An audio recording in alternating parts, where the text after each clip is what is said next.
ve? Sí, sí, se ve eso. Bien, bueno, vamos a intentar. Bien, debe ser el ventilador que tengo para no asfixiarme, pero vamos a apagarlo.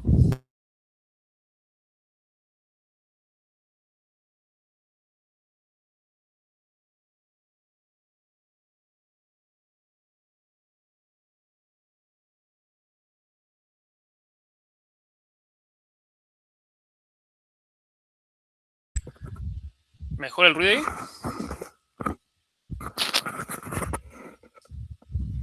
Sí, Sí, estamos sí. mejor, mejor. Bien, bueno, si veo que lo necesito, volverán a escuchar el ruido. Bueno, se suma también Julie. Bueno, chicos, tranquilo. Disculpen que no pude ir a clase pasada, pero bueno, se me complicó. ¿Cómo estoy? Buenas tardes, profes.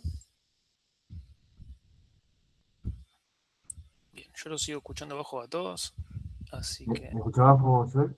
Sí, pero creo que soy yo. Me parece que hice alguna cagada cuando puse los audios estos que son nuevos. Así que bueno, no importa. Bien, bueno, los curiosos habrán visto que acá tenemos algo ya subido, que lo hicimos hoy.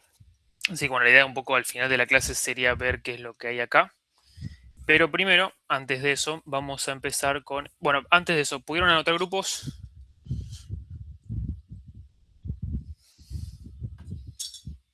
Bien, acuérdense que si están solos, se pueden anotar solos. Bien, si están de a dos, no podemos tener una gran cantidad de grupos, más que nada por la cantidad que somos nosotros. Así que si son dos y ya están anotados, es probable que después les sumemos a alguien más que se haya anotado solo. Si tengan en cuenta que si van a anotarse de a dos, no les asegura completamente trabajar juntos, ¿sí? Porque los que se anoten a último momento probablemente los tengamos que partir al medio y meterlos en otros grupos de dos, que haya dando vueltas, ¿sí? Porque la idea es que tendremos que trabajar en su gran mayoría de A3, ¿sí? Así que si ustedes lo pueden hacer y anotarse de esa forma, mejor. Si no, no importa, vamos a irlo resolviendo de esa forma. Pero bueno, para que lo tengan en cuenta, ¿sí? Necesitamos en gran mayoría que sean grupos de 3.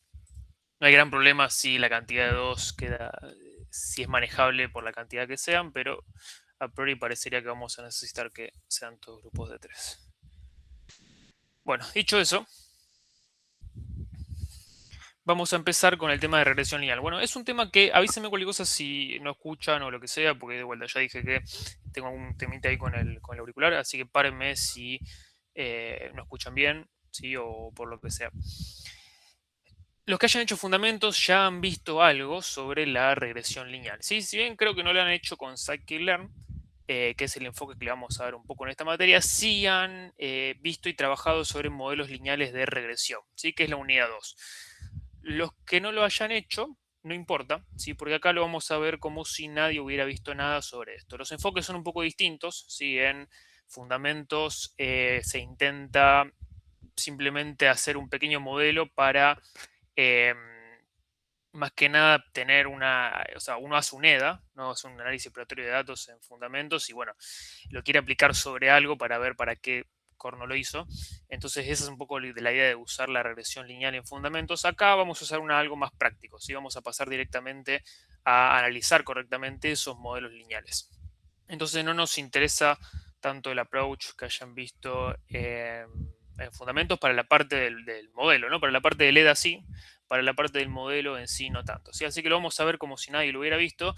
Van a ver que igual desde la clase que viene ya vamos a ver cosas que no han visto en fundamentos, ¿sí? Así que a lo sumo hoy es una clase que algunos pueden ya tener varios conocimientos. Ya la clase que viene esperaría que no, ¿sí? O tendremos menos, que ya saben todos los temas que vamos a dar. Dicho eso, regresión lineal. ¿Qué es lo que ven en el dibujo? ¿Qué les parece?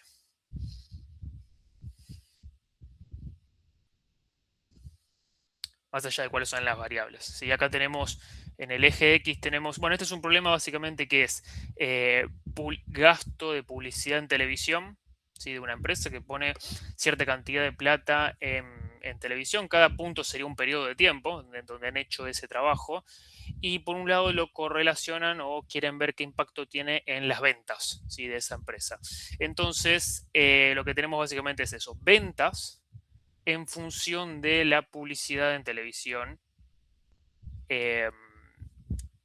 ventas en el eje Y, televisión o plata puesta en publicidad en el eje X, ¿sí? Ese es el ejemplo. Después, ¿qué les parece? ¿Qué es lo que hay en el gráfico?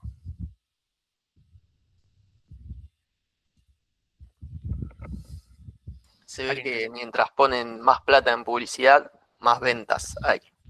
Bien, perfecto. Eso es algo que a priori se ve, ¿sí? ¿Qué les daría una pauta de decir, de poder afirmar eso? ¿Qué cosa de esa recta? La pendiente positiva. La pendiente positiva, exactamente. ¿Sí? Lo que nos está diciendo esto es que un modelo lineal, básicamente mientras tales unidades pongamos de plata en lo que sería publicidad en televisión, tales unidades de montos de venta ganaremos. ¿Sí? Eso es más o menos lo que nos está diciendo este ajuste lineal. ¿Sí? Fíjense que todos los puntos, algunos están... bueno, ¿y qué es lo que hacemos con esta recta? Bueno, es básicamente una recta que tiene esta forma, ¿no? Esta es la forma de una recta, la ecuación de una recta de, que habrán visto en algún momento en álgebra, que es básicamente y igual a x más b, ¿sí? A es la pendiente, b es el intercepto, ¿sí? Entonces b es cuál es el ajuste de este algoritmo cuando la publicidad que ponemos es cero, en este caso, ¿sí? Eso sería, no ponemos nada, ¿qué pasa con nuestras ventas? Y A determina entonces que me muevo en tantas unidades de X, me voy a mover en tantas unidades de Y. ¿Sí? Eso es básicamente lo que nos está diciendo A o esta pendiente que está acá.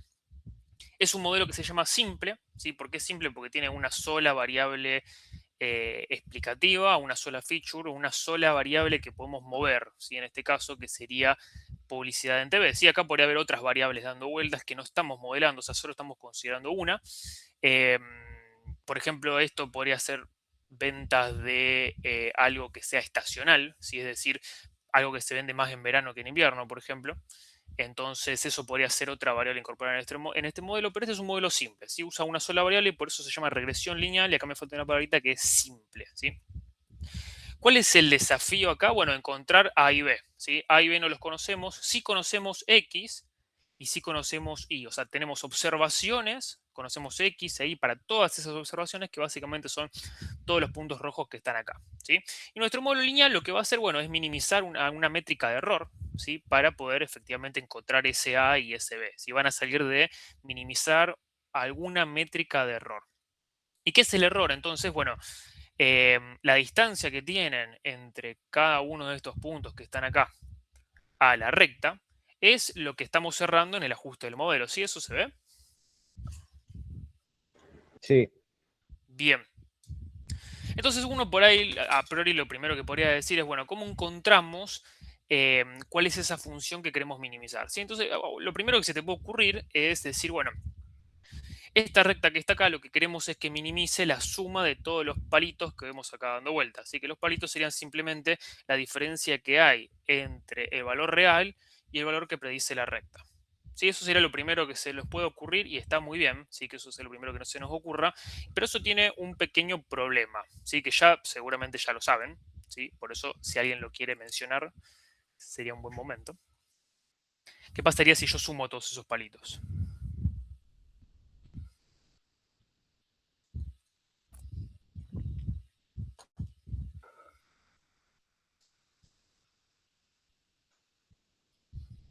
Sí, cada palito sería simplemente la diferencia que hay entre el valor real y la recta, que está intentando ajustar a estos puntos. Si yo tomo esa diferencia va a tener signo, ¿no? O sea, puede ser positiva o puede ser negativa. ¿Sí? Entonces, exactamente, puedo tener algunas rectas que minimicen ese error, esa suma de errores, pero ¿por qué? Simplemente porque se cancelan entre sí. Entonces podría tener puntos que tienen errores de millones positivo, puntos que tienen errores de millones negativo y simplemente se cancelarían y tendría un error cero, ¿no? Entonces buscar el mínimo ahí no es una solución óptima. ¿Sí? ¿Qué debería encarar mejor? Bueno, valor absoluto de estos palitos que están acá, ¿sí? Una suma de los absolutos, o otra cosa que es un poco más linda y prolija para derivar, más que nada, que es elevar al cuadrado cada una de estas distancias que están acá. ¿sí? Ahora después vamos a ver alguna pequeña diferencia que pueda haber entre cuándo elegir una y cuándo otra, ¿sí? Pero esa es un poquito la idea, siempre sumar en valor positivo. Idealmente nuestra recta debería pasar por todos los puntos, cosa que no va a pasar prácticamente en ningún caso. Bien, regresión lineal múltiple. ¿Qué es lo que hacemos ahora? Simplemente incorporamos o tenemos más de una variable explicativa, ¿sí? Podemos tener 2, 3, 4, etcétera, ¿sí? Entonces acá básicamente van a ver en la materia que todos los gráficos que hagamos van a ser, cuando hablemos de regresión, van a ser siempre a lo sumo en 3D, ¿sí? Porque no podemos, o sea, siempre a lo sumo van a tener dos variables explicativas y la i, porque bueno, no podemos graficar más allá de eso por ahora, ¿sí? Ya vamos a averiguar cómo, pero no podemos graficar más que lo que vemos acá, ¿sí? Así que como mucho vamos a ver dos variables explicativas y nuestra variable target en el eje Z, sería en este caso, ¿no? Si lo pensamos como tridimensional. Bien. Entonces ahora, nuestro modelo lineal no es una recta, ¿sí? Sino que es un plano, ¿sí? Un plano, simplemente esto es la ecuación de un plano, ¿sí? Simplemente por eso es un plano. Y ahora tenemos tres variables que debemos determinar, pero tenemos una ventaja más que es una observación adicional, ¿sí? O mejor dicho, una variable más que vamos a tener para cada una de las observaciones, ¿sí? ¿Hasta ahí vamos bien?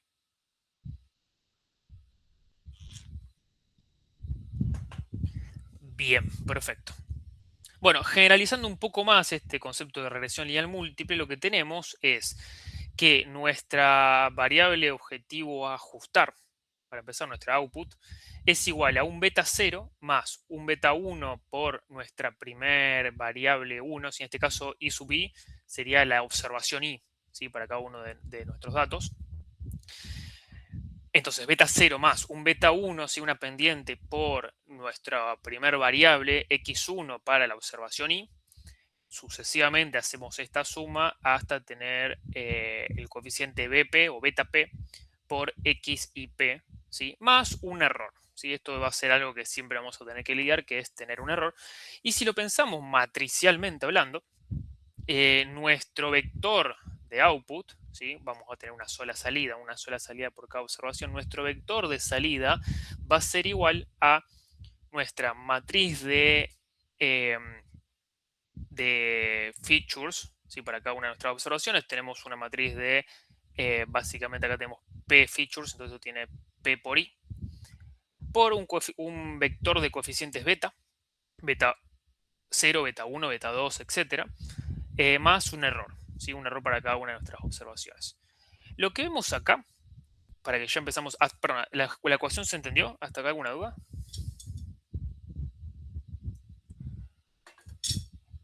Bien, y bueno, tenemos P más un parámetro, ¿no? ¿Por qué P más 1? Porque tenemos P, coeficientes beta, más el beta 0. ¿Sí? O sea que tenemos P más un parámetros para determinar, ¿sí? Si P vale 20, tenemos 21 parámetros. Si P vale 150, tenemos 151 parámetros para estimar. Bien. Algo a tener en cuenta acá es que fíjense que convertimos todo esto que está acá, ¿sí? En esto que está acá, ¿sí? Y para que sean exactamente iguales, esto que está acá y esto que está acá, un detalle importante, es que está incluido beta 0, ¿sí? Dentro de esto que está acá. Para hacer eso, lo que tenemos que hacer es tener un 1 acá, ¿sí? Beta 0 por 1, ¿sí? El 1, ya que multiplicar por 1 da lo mismo que si no estuviéramos multiplicando por 1, ponemos un por 1 acá para que nuestro vector que está acá para la observación i, tiene que tener al comienzo un 1. ¿Sí? Entonces, la primer componente de ese vector es 1 y después sí tenemos todas las variables que tenemos dando vuelta. ¿Sí? ¿Se entendió? Eso cuando veamos algoritmos lo vamos a necesitar sí o sí para incluir el beta 0. ¿Sí? ¿Se ve? Bien, súper importante para cuando veamos en la clase que viene algunos algoritmos. Hoy tal vez no tan importante, pero hay que tenerlo en cuenta. Bien. Algo que les pueden haber comentado en fundamentos es cómo se testea estadísticamente esto que está acá dando vueltas, ¿no? Básicamente uno tiene una hipótesis nula de plantear, no voy a entrar mucho en detalle con eso, pero sí me voy a quedar con la conclusión, que es que uno plantea la hipótesis nula básicamente de que beta 1 vale 0, ¿sí? Entonces uno intenta rechazar esa hipótesis con un test estadístico, ¿sí? ¿Qué es lo que te dice ese test estadístico? Bueno, básicamente o mejor dicho, qué es lo que uno necesita dentro de ese test estadístico, que estas variables, estas features, x1, x2, x3, etcétera, se distribuyan de cierta forma, ¿no? Aproximadamente, ¿se acuerdan qué forma más o menos tiene que tener eso?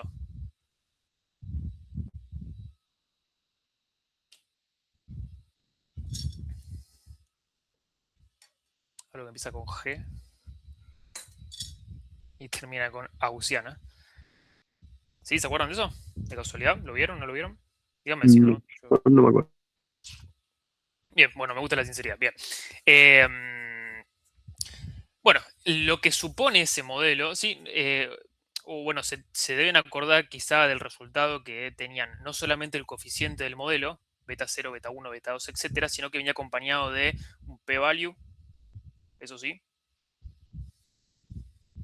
Sí, sí. Sí, eso sí. Sí, Bien, bueno, eso es el resultado del test estadístico que necesita, ¿sí? Que presupone anteriormente que las variables se distribuyen de forma gaussiana. ¿Sí? Ese es el input que se necesita ahí. ¿Sí? Hay que tenerlo en cuenta. Ahora después vamos a ver, igual el p-value, olvídense, solamente lo comento para los que hicieron fundamentos, porque en esta materia no lo vamos a usar otra cosa, pero la hipótesis de que todas las variables se distribuyen de forma normal es necesaria para interpretar esos resultados. ¿Sí? Si las variables no se distribuyen de esa forma, bueno, tenemos que tener eso en cuenta, ¿sí? Es básicamente eso lo que les quiero traer a colación, ¿sí? Entonces, ténganlo en cuenta, ¿sí? Lo ideal sería que todas las variables se distribuyan de esa forma. Vamos a ver que en la realidad eso no pasa. Hay transformaciones que uno puede hacer para que eso más o menos suceda, pero simplemente hay que tenerlo en cuenta, ¿sí? Eso es lo que quiero que se lleven nomás de este comentario que estoy haciendo. ¿Sí? ¿Se entendió?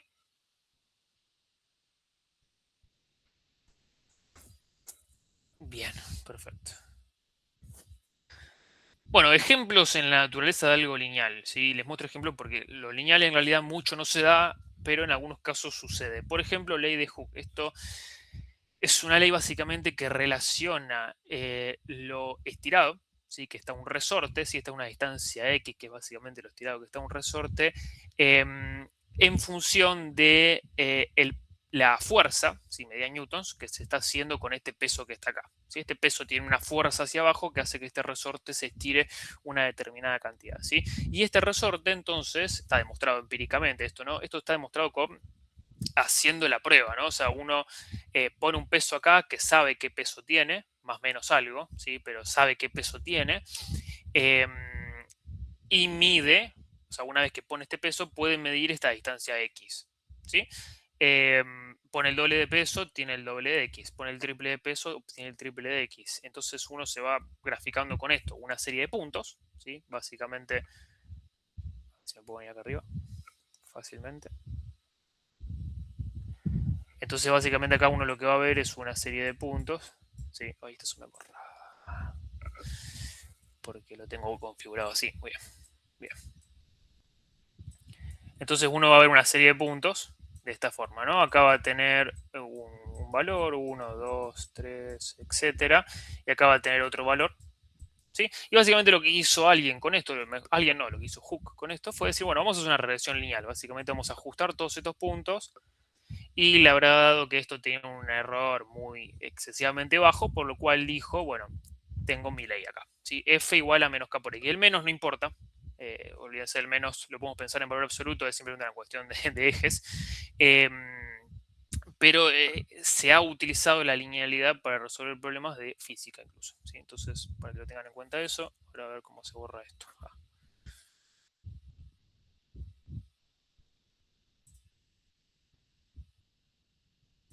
Muy bien. Hay que hacer demasiados clics que no me están gustando mucho. Me parece que no lo voy a usar más. Otro caso que me trae un poquito a la colación de lo que vamos a ver después, que es tema de derivadas. Bueno, ¿han visto alguna vez lo que está en pantalla? Sí. Bien. Si tenemos un modelo de aceleración constante, Eso se traduce, o sea, si uno acelera constante, o mejor dicho, lo podemos plantear un poquito más atrás. Un modelo de velocidad constante hace que uno se vaya moviendo en línea recta, ¿sí? En función del tiempo. Lo mismo pasa con la aceleración. Cuando uno hace un modelo de aceleración constante, lo que se mueve linealmente es la velocidad, ¿sí? La velocidad va aumentando linealmente porque por cada unidad de tiempo se está incorporando esta aceleración que tenemos acá dando vueltas. Y eso hace, por derivadas y demás, no hace falta que entremos en física o en ingeniería, pero lo que hace eso es que la posición se mueva de forma cuadrática, ¿sí? Básicamente porque se integra. Y terminamos teniendo una parábola acá dando vueltas, ¿sí? Entonces, uno puede plantear este modelo que está acá, que es que la velocidad en función del tiempo se mueve según una velocidad inicial más una aceleración por tiempo, ¿sí? Entonces uno podría determinar la aceleración, por ejemplo, de medir distintos puntos de esta curva. Y otra cosa que se puede hacer es que lo puedo hacer también lo mismo con la posición, ¿sí? La diferencia acá es que nuestra variable t, acá está el cuadrado, ¿sí? Tenemos una posición que depende de una posición inicial, sí, que se puede medir, una velocidad inicial que también se podría medir por una variable tiempo, más 0,5 por una aceleración, que es algo que también podría medir, por tiempo al cuadrado. Entonces este modelo alguien también midió distintos puntos de esta curva y pudo efectivamente comprobar que esto sucede, ¿sí? Pero la cuestión es, acá tengo un modelo lineal, ¿sí? Pero acá abajo no. Acá abajo no tengo un modelo lineal porque tengo una variable que es t cuadrado. ¿Sí? ¿Eso se ve? Lo que podría aplicar en el modelo de abajo es algo que se conoce como regresión polinómica, así que extiende un poco el concepto de regresión lineal y permite también la incorporación de variables de orden 2, 3, 4, 5, etc. Sin embargo, esto también se puede pensar como una regresión lineal sin ningún tipo de problemas, porque nadie me dice que yo no pueda reemplazar esta variable t cuadrado por una variable que se llama z. ¿Sí? Entonces me quedan dos variables independientes t y z. No son tan independientes, pero son independientes linealmente hablando. Me quedan dos variables t y z, y ahí sí tengo un modelo lineal, ¿sí? Un modelo igual al que vimos acá. Exactamente igual a este. ¿Sí? Porque esto sería la posición en función del tiempo. En el intercepto tendría la posición inicial. Y acá tendría el término que tenía la y sería mi x1 y el término que tenía la z sería mi x2. Entonces yo también puedo plantear un problema de regresión polinómica como una regresión lineal. ¿Cuál es el problema? ¿Cuál es digamos, la cuestión que estaría usando? Es que estoy usando dos variables que dentro de todo tienen una correlación. ¿Sí? Después vamos a hablar de qué pasa con variables correlacionadas, porque en fundamentos creo que gusta un poco eliminar un poco variables. Vamos a hablar un poco sobre eso. Pero estaría usando variables que están correlacionadas. Lo que tiene es que no están correlacionadas linealmente, ¿sí? Si yo hago una correlación lineal sobre estas variables, t y t cuadrado da 0 exactamente, ¿no? Entonces, en un modelo lineal, usar variables que no están correlacionadas linealmente no debería ser un problema, ¿sí? Pero bueno, lo podría plantear como un modelo lineal, ¿sí? Quiero que se lleven eso, más que nada. ¿Vamos bien hasta acá? Bien, bueno, que lo pregunto mucho, pero porque no quiero que se pierdan.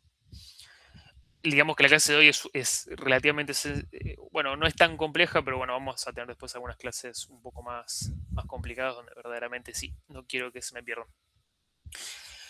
Bueno, como les decía antes, necesitamos para ajustar esto una función de pérdida, ¿sí? Una función que básicamente sumarice los errores de cada uno de los puntos que tenemos acá, de todos los puntos rojos, y los sumarice de una forma tal que no se anulen entre sí. Entonces tenemos dos opciones sencillas. Una es valor absoluto, otra es elevar al cuadrado. La más usual para resolver este problema es elevar al cuadrado cada una de esas distancias, lo cual se llama, o mejor dicho, el método que después vamos a usar entonces para optimizar esa suma de cuadrados y que sumen lo menos posible. O sea, la idea es, tengo una suma de cuadrados y quiero minimizarla lo más posible, ¿sí? Entonces surge algo que se llama OLS, Ordinary Least Squares, que básicamente mínimos cuadrados. Tengo una suma de cuadrados y quiero que sea mínima, ¿sí? El nombre directamente nos está diciendo eso.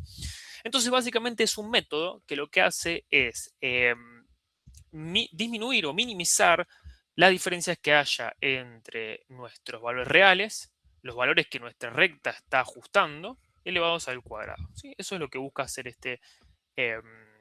esta función de pérdida. ¿Sí? Vamos a llamar siempre función de pérdida aquella que minimice alguna sumatoria de errores del modelo. ¿Sí? Después más adelante vamos a ver distintas funciones de pérdida. En clasificación van a ser distintas, ¿sí? Van a ser aplicadas a un problema de clasificación, pero después cuando lleguemos a redes también vamos a ver otro tipo de funciones de pérdida. Vamos a irnos un poco por las nubes después con eso. Pero por ahora, por este momento, por este instante, nuestra primera función de pérdida sería esta que está acá, ¿sí? Los OLS o los mínimos cuadrados. Bien, que no es más otra cosa que elevar las distancias que vimos antes, elevar esas distancias al cuadrado. ¿Sí? Lo único que estamos logrando con esto es que todo sea positivo y podamos sumarlo y efectivamente sabemos que existe un mínimo para esa suma, que va a ser 0. O sea, ese error no puede ser nunca menor a 0. Esa es un poquito la idea. Bien, entonces pérdida igual a esto que está acá. Esto es una sumatoria de todos los errores elevados al cuadrado. Y acá está escrito simplemente de otra forma. Bueno, también se conocen como RSS. Básicamente suma de los residuos al cuadrado. ¿Sí? Esa es su traducción. Y acá está escrito de otra forma, así que nos va a permitir un poco ver cuáles son los mejores valores de beta 0 y beta 1, cuáles son los valores que efectivamente llevan a esta minimización. Esto es una regresión lineal simple, lo que se ve acá. Y tenemos nuestras observaciones son X e Y. O sea, son valores conocidos. Para la observación 1 tenemos que el error que vamos a tener desde el valor real y sub 1 y la predicción de nuestra recta es beta 0 más beta 1 por x1. No sabemos cuánto vale beta 0 y cuánto vale beta 1, pero sí sabemos que el error va a tener esta forma. Va a ser el valor real menos el valor predicho. Y el valor predicho ajustado es este que está acá. Sería beta 0 más beta 1 por x1. ¿Sí? Esto tiene un sombrerito porque lo que vamos a hacer nosotros es estimarlo. ¿Sí? Todo lo que nosotros vayamos a estimar va a tener un sombrerito adelante y por lo tanto después vamos a ver que vamos a llamar con ese nombre sombrerito a todas las variables básicamente que vayan, o todos los coeficientes que vayamos a estimar con un modelo. Bien. Lo mismo para todos los índices o todas las observaciones que tenemos en nuestro conjunto de entrenamiento en este caso, ¿sí? O sea, lo que estamos haciendo, lo que vamos a intentar hacer con esto es ver cuál es el mejor ajuste en un entrenamiento de modelos. ¿Se acuerdan? El jueves pasado no era lo mismo conjunto de entrenamiento que conjunto de testing y eventualmente vamos a tener también un conjunto de validación dando vueltas para hacer otras cosas que después vamos a ver. Bien, ¿hasta acá se entendió cómo desglosamos RCS?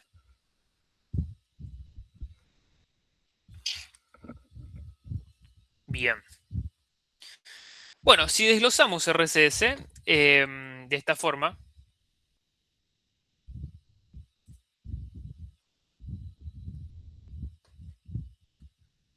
bueno,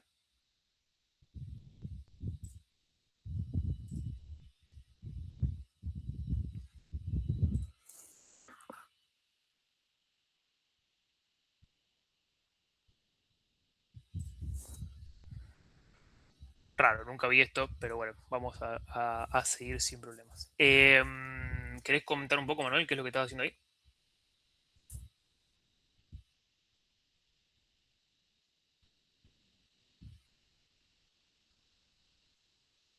Me parece yo que era un mensaje automático. O sea, no sé si Ah, ok. mandó solo. Ok, bueno. No, es la primera que lo veo, por eso me resulta un poco raro. Bien, ¿hasta acá vamos bien? Me perdí si alguien me respondió. Lo que nos quedaría ahora es efectivamente encontrar cuánto valen beta 0 y beta 1, ¿no? Y para minimizar algo, hay una herramienta bastante esencial para hacerlo, que es básicamente hacer derivadas e igualar a 0. ¿Sí? Si se acuerdan de eso, si yo derivo igual a 0, voy a encontrar mínimos y o máximos, ¿sí? De una función. Entonces, básicamente lo que vamos a hacer es derivar esto en función de beta 0 y derivar esto en función de beta 1. ¿Sí? Esa va a ser la tarea de las próximas 2 diapositivas para encontrar a qué nos lleva eso. ¿Sí? Entonces, básicamente vamos a hacer eso. Fíjense que para derivar esto respecto de beta 0, acá tengo una regla en la cadena, ¿sí? O sea, este 2 que está acá, primero que nada, derivar todo esto que está acá es la suma de las derivadas de cada uno de estos términos que están acá. Y como son todos los términos iguales, básicamente con derivar uno ya nos va a alcanzar, o mejor dicho, podemos hacer una sumatoria de todos o plantearla directamente como una sumatoria, que eso es lo que vamos a hacer ahora. Pero en esencia lo que vamos a hacer es, este 2 que está acá, para empezar, va a venirse acá adelante. Y por regla de la cadena, la derivada de lo que está adentro respecto de beta 0 es menos 1. ¿Sí? ¿Se ve eso?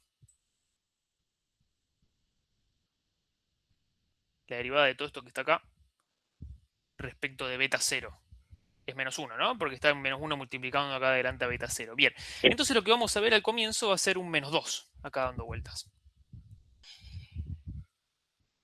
Que es básicamente este. Acá hay un pequeño error que acá me faltó elevar al cuadrado. Esto tendría que haber corregido ya hace como 2 años. Pero bueno, me quedó todavía ahí dando vueltas. Ojo entonces que acá esto tiene que estar elevado al cuadrado, ¿sí? Todo lo que está acá adentro, porque esto es simplemente los RCS. Bien, entonces si derivo los RCS respecto de beta 0, lo que me queda es la sumatoria de todos esos términos que veíamos antes, de i hasta n, que ahora no están elevados al cuadrado, porque esto es la derivada, sino que está lo que estaba dentro del paréntesis multiplicado por menos 2. ¿Sí? Y lo que voy a intentar es, efectivamente, esta derivada, que es lo que tiene que hacer yo, igualar a 0. ¿Sí? Entonces eso es lo que vamos a intentar hacer.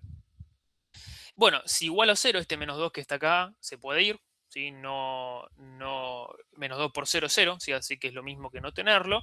Entonces directamente lo sacamos. Después lo que podemos hacer es esta sumatoria que está acá, simplemente distribuirla en los tres términos que tenemos. Entonces tenemos la sumatoria de las observaciones menos la sumatoria de n veces beta 0 menos la sumatoria de n veces beta 1 por cada una de las observaciones xy igual a 0. Fíjense que esto que está acá se transforma en n por beta 0, ¿sí? Pues acá estoy sumando n veces beta 0, ¿sí? Así que es n por beta 0. Acá tengo la sumatoria de todas las observaciones de i, y acá sigo teniendo la sumatoria de beta 1 por xy. ¿Sí? Entonces, n beta 0 es igual a la resta de estas dos sumatorias. Esta n la puedo pasar dividiendo, ¿sí? En estas dos sumatorias que están por acá dando vueltas. Y fíjense que me queda de este lado beta 0. Y acá me queda 1 sobre n por la sumatoria de todos de las observaciones i. ¿Sí? Es decir, sumo todas las i's, i sub i, sumo todos los i sub i, y lo divido por la cantidad que son. ¿Eso qué es matemáticamente hablando? Sumo todo y lo divido por la cantidad que son. El promedio. Promedio. El promedio, exactamente, o la media, ¿sí? Básicamente de estos datos que tengo dando vuelta. Entonces acá me va a quedar la media de las IES. Las medias, acuérdense, bueno, no sé si lo saben o no, pero las medias se representan con esta rayita que está acá arriba, ¿sí? Para cada una de las variables. Y acá de este lado tengo algo muy parecido, porque los beta 1 acá, que están acá, beta 1 es una constante, ¿no? Que está multiplicando básicamente este promedio. Entonces lo puedo sacar hacia afuera, sin problema. Y puedo efectivamente pensar lo mismo. 1 sobre n por la suma de todos los x sub i que tengo dando vueltas. ¿Sí? Entonces esto también es un promedio de las x.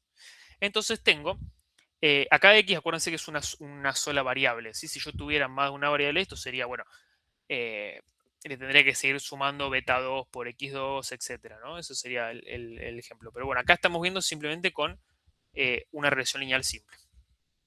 Entonces fíjense que me queda beta 0 igual a las medias de las i's menos la media de las x por beta 1, ¿sí? Y esto tiene una forma de recta, ¿no? Un poco, si se quiere, porque si yo esta i la dejo acá, pero paso sumando hacia el otro lado beta 1x, de este lado, ¿qué me queda? Voy a tener que volver arriba al pizarrón este que me gusta. Bueno, vamos a dejarlo desaparecer, me parece que podemos hacerlo. Me va a quedar i igual... No, no llego. Me va a quedar la media de las i's, beta 0 más beta 1, la media de las x. ¿Sí? ¿Se ve? O sea, de acá me lleva acá, a esto. Sí, sí. Bien, lo bueno es que hasta acá encontramos una ecuación que relaciona beta 0 y beta 1, porque tanto la media de las y como la media de las x son conocidas. Lo que sigue después es encontrar otra ecuación que las relacione, dos ecuaciones, dos incógnitas, sistema de 2 por 2, listo, resolvemos beta 0 y beta 1 y resolvemos el problema, ¿sí? Eso es lo que vamos a ver en la próxima diapo. Pero hasta acá lo que nos interesa, o lo que es interesante ver acá, es que en la solución que encontremos después, o sea, vamos a tener distintos puntos donde vamos a hacer este ajuste lineal, y después vamos a tener una recta, ¿no? Una recta que es el ajuste lineal efectivamente. Bien. El punto beta 0, beta 1 pertenece a esta recta. ¿Sí? Eso es lo que... perdón, voy de vuelta. Esta recta, porque les dije bolívaros. Esta es la recta que estamos estimando y sombrerito es beta 0 más beta 1x.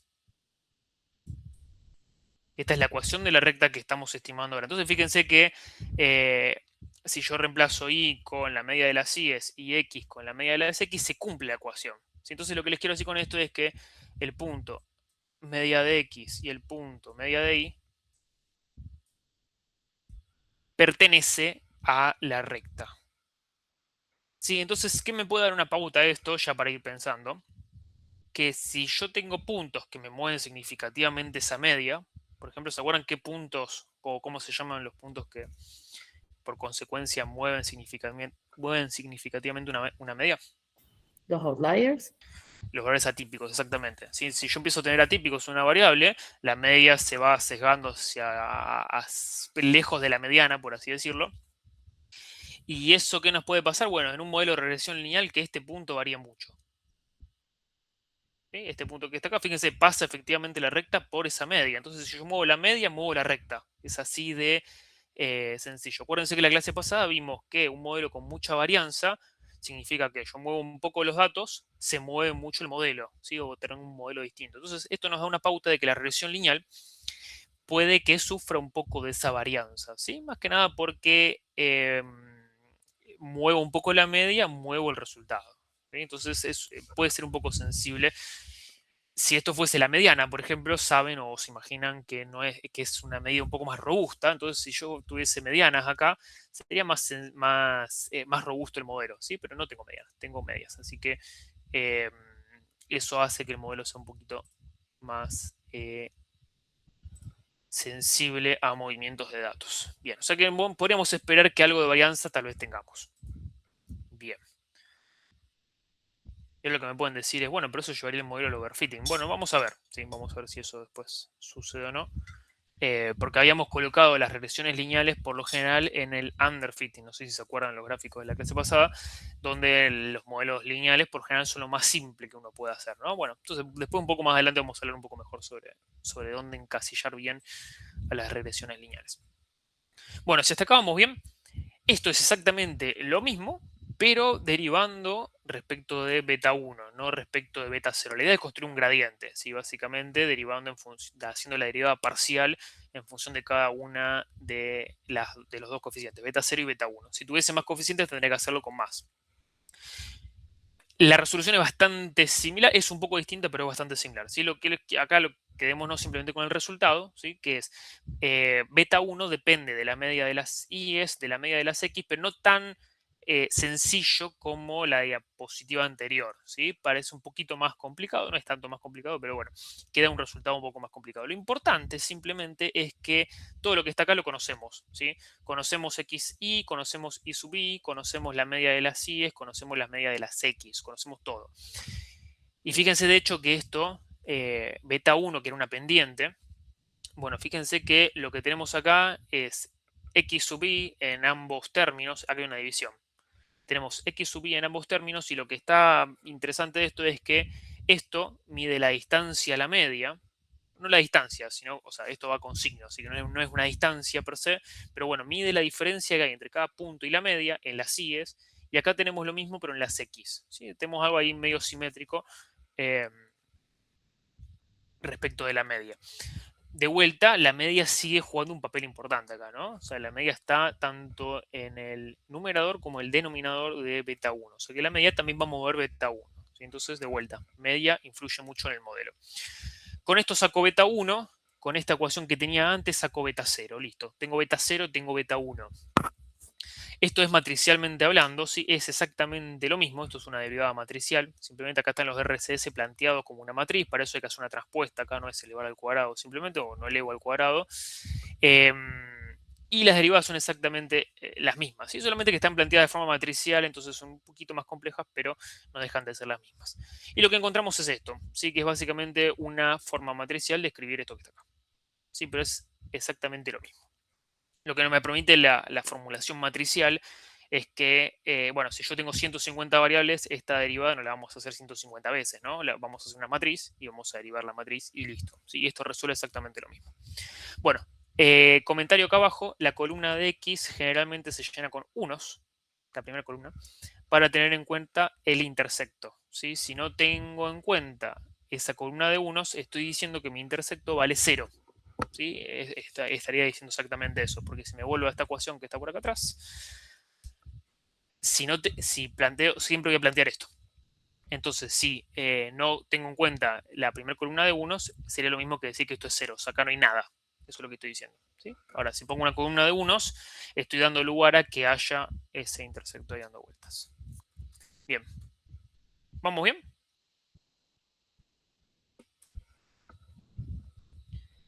Bien. Pequeño ejemplo, si hago una regresión lineal súper... no vamos a hacer código todavía, hoy no va a ser el día, pero sí hay un pequeño snippet acá.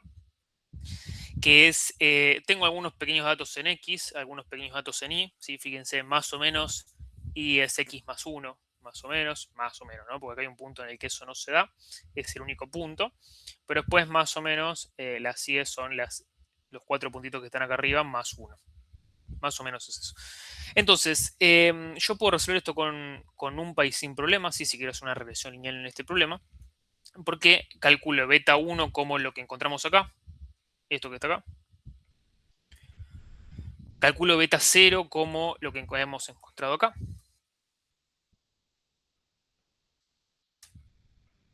Exactamente esas dos. Y me da que beta 1 es 0,7, o sea que hay una pendiente de 0,7.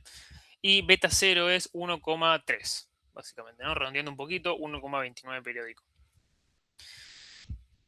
Bien, eso es lo que hicimos hasta ahora en las diapositivas anteriores. ¿Sí? Encontramos ese modelo. Ahora, lo que vamos a hacer en la materia es usar scikit-learn, que después vamos a ver un poco más el jueves, ¿sí? de qué se trata un poquito scikit-learn. Pero básicamente habíamos visto muy a grandes rasgos el jueves pasado que va a tener todos los modelos y todo el preprocesamiento que necesitamos en la materia. ¿Sí? 95% de la materia va a ser efectivamente scikit-learn. Entonces, ¿qué nos permite hacer o cómo representaríamos esto que está acá? Bueno, tenemos nuestro modelo que va a ser una regresión lineal. Sí, esto es un método de scikit-learn que ya existe. Simplemente lo tenemos que instanciar. Después vamos a ver qué cosas podemos poner acá adentro para cambiar un poco este método. Pero en sí es un método que tiene... que tiene un método dentro que es el método .fit, ¿sí? Que es básicamente si hacemos model.fit xy, lo que hacemos con esto es exactamente esto que está acá. La diferencia es que lo hacemos de forma matricial, si no lo hacemos con esto, sino que lo hacemos con lo que aprendimos en esta diapositiva. Y de este model.fit, fíjense que una línea de código reemplaza todo esto que tenemos acá. ¿Sí? O mejor dicho, dos líneas, ¿no? Porque después tenemos la línea regression acá dando vueltas. Y bueno, después tenemos el .fit. ¿Qué es lo que puedo hacer después con esta línea regression? Bueno, extraer, por ejemplo, la pendiente. Básicamente es el primer coeficiente el único coeficiente, mejor dicho, que tenemos acá dando vueltas. Podríamos tener más coeficientes cuando en una regresión lineal múltiple. Ahí tendríamos más coeficientes. Tenemos el intercepto, que lo podemos obtener de esta forma. Y si imprimimos pendiente intercepto, fíjense que son exactamente iguales, ¿sí? Esto es ya un error numérico ahí al fondo. Y después tenemos exactamente el mismo resultado, ¿sí? Así que lo que tenemos hecho acá con el método que vamos a usar en scikit-learn, por lo menos coinciden para este pequeño, simple ejemplo dando vueltas. Pero esta va a ser la forma en la que vamos a trabajar con la regresión lineal, ¿sí? Acá no hace falta decirles una regresión lineal, una regresión múltiple, una regresión lineal simple o una múltiple, lo va a entender directamente según la cantidad de columnas que tenga nuestra variable x que está acá dando vuelta. ¿Sí? Eso lo vamos a entender directamente. Y después, bueno, el vector de coeficientes va a tener tantos coeficientes, valga la redundancia, como columnas tenga la variable x. ¿Sí? ¿Hasta acá vamos bien?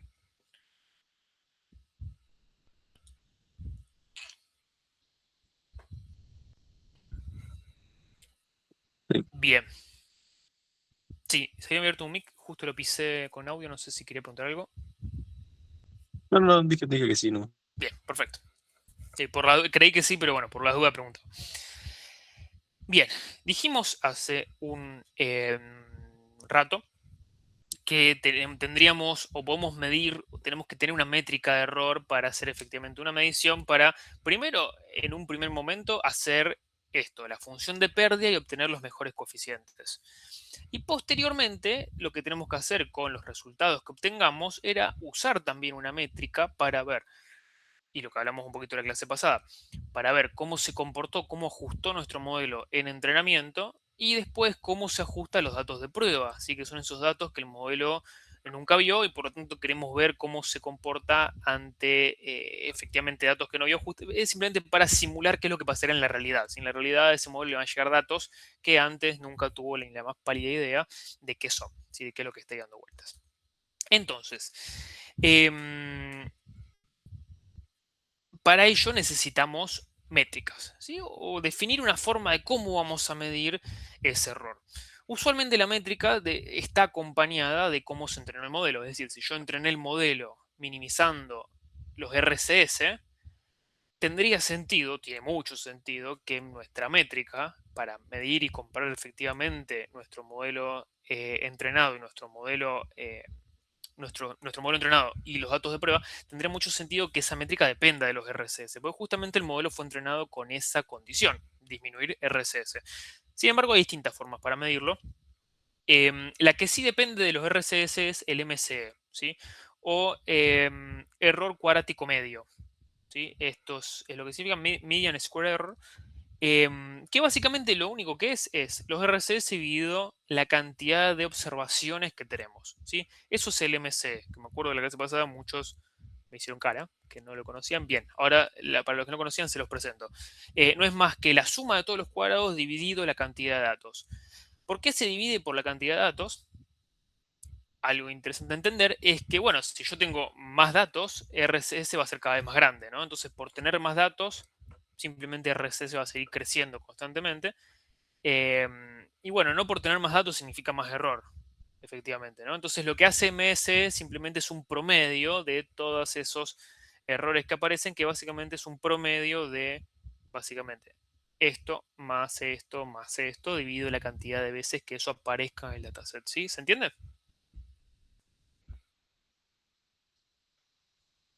¿Se entiende qué es el MC? Ventajas depende exclusivamente, pura y exclusivamente de los RCS. Nosotros ya usamos nuestro modelo para hacer esa minimización, así que es la métrica que efectivamente el modelo intentó minimizar. Gran ventaja entonces ahí con el MC. Tiene una desventaja, tiene varias desventajas en realidad. Una es que es un promedio, ¿no? Entonces, al ser un promedio, ¿qué nos podemos encontrar? Bueno, que haya datos que estén excesivamente alejados, ¿sí? de los valores de error que uno podría llegar a querer. Entonces, bueno, es un promedio, ¿sí? Eso hay que tenerlo en cuenta. Desventaja número 2, desventaja entre comillas, pero bueno, desventaja número 2. Esto son errores elevados al cuadrado, ¿sí? Y los errores tienen una unidad de medición, ¿sí? Que por ejemplo, si esto estaría pensado en pesos, ¿sí? Ventas en pesos, la unidad que tiene este eje es efectivamente pesos, ¿sí? Esto está medido en pesos. Entonces, la medida de cada una de estas barras, ¿sí? Yo acá tendría, por ejemplo, para este punto que está acá, que me estoy parando acá, que es una cantidad de ventas 22 pesos, supongamos, la recta está diciendo o está ajustando a un valor de 15 más o menos, 15, 16, ¿sí? Más o menos donde les parezca. Entonces lo que estamos diciendo es que la distancia que vemos ahí dando vueltas es de 6 pesos. ¿Sí? Hasta ahí todo bien, porque 6 pesos es algo que podemos entender. O sea, nuestro modelo dice 16 pesos, el real fue 22 pesos, hay una diferencia de 6 pesos dando vuelta por ahí. Ahora, el MCE en realidad lo que dice es que esa diferencia es de 36 pesos cuadrados. ¿sí? Y tal vez no les haga mucho ruido, pero imagínense que yo como dueño de esta empresa, que quiero saber cuánta plata poner en publicidad para estimar cuántas ventas voy a tener, ¿sí? Para ver cómo es esa relación y quiero saber ese dato. Imagínense que les doy este problema a ustedes y ustedes me dicen, el error es de 36 pesos cuadrados. Y yo me voy a quedar mirando, porque ¿qué carajo es un peso cuadrado? ¿Sí? Esa es un poco la desventaja que tiene el MCE. Tiene poca interpretabilidad del resultado que obtenemos. ¿Se entiende? Más allá de que pueda ser chistoso, pero ¿se entiende la idea? Es un poquito difícil de interpretar. Entonces, ¿qué es lo que se hace? O qué es lo que también se puede hacer como métrica, es usar algo que depende de los MCE, pero que no es más ni menos que la raíz de esos MCE. ¿Por qué? Porque la raíz me devuelve esos 36, me los vuelve a poner en la unidad que el dominio necesita para comprender mejor, ¿sí? Que es pesos. Entonces ese 36 pesos cuadrados lo volvemos a 6 pesos. Y ahí yo, como dueño de la empresa, entiendo un poquito más, ¿sí? ¿Qué es lo que está pasando? Tenemos una unidad especial dedicada a explicabilidad de modelos, y ahí vamos a tocar un poco más este tema, ¿no? Pero la idea es que los modelos sean interpretables por no solamente el data science que está detrás de ellos, ¿sí? Ese es un poquito el data scientist, pero que está detrás de ellos, ¿sí? ¿Se entiende más o menos la idea?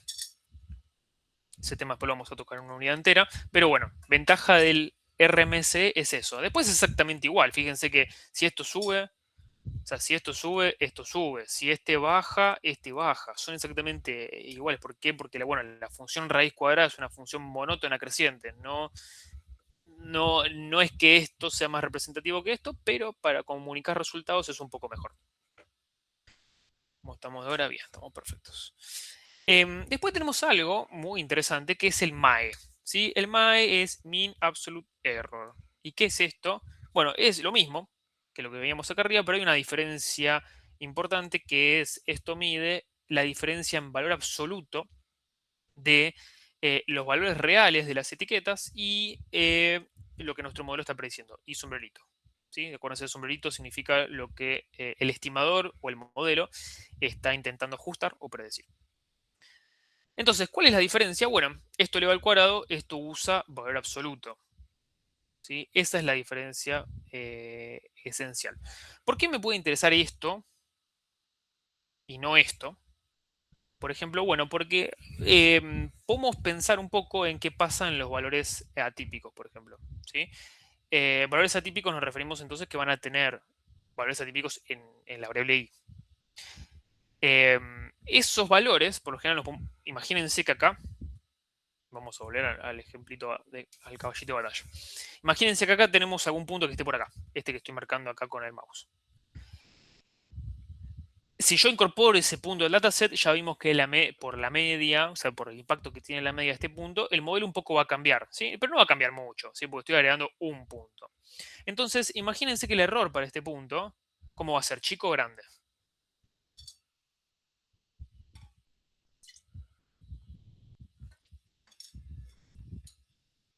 ¿Quién se anima a decir algo?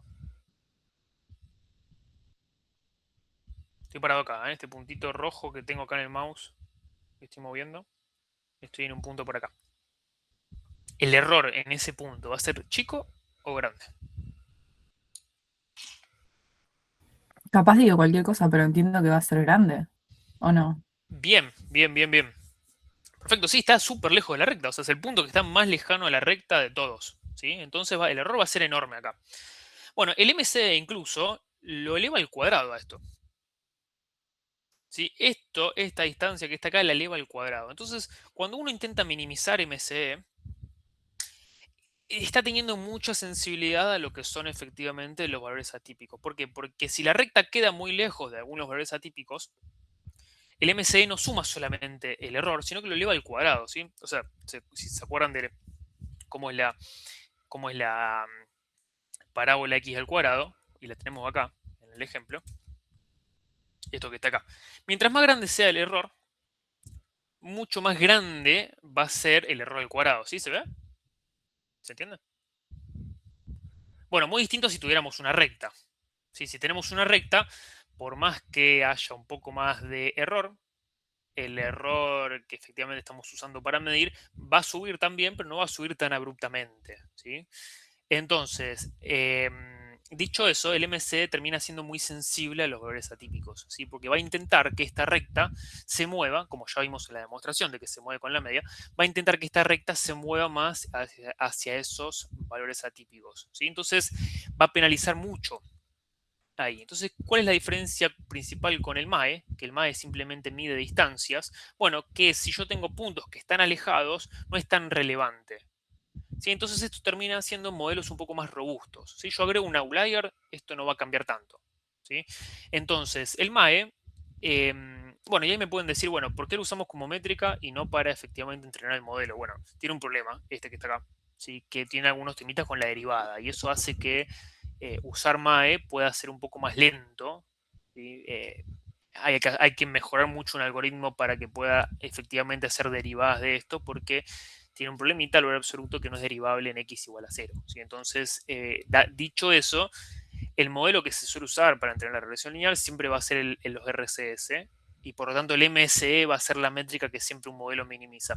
Pero yo lo que puedo hacer es usar el MAE si es que no quiero que ese modelo sea tan sensible a esos valores atípicos que tenemos dando vuelta por ahí. Y por otro lado tenemos el MAPE, ¿sí? O que es exactamente lo mismo, pero es porcentual, ¿sí? Porque yo por ejemplo tengo mi modelo de ventas acá dando vueltas. Vamos de vuelta acá.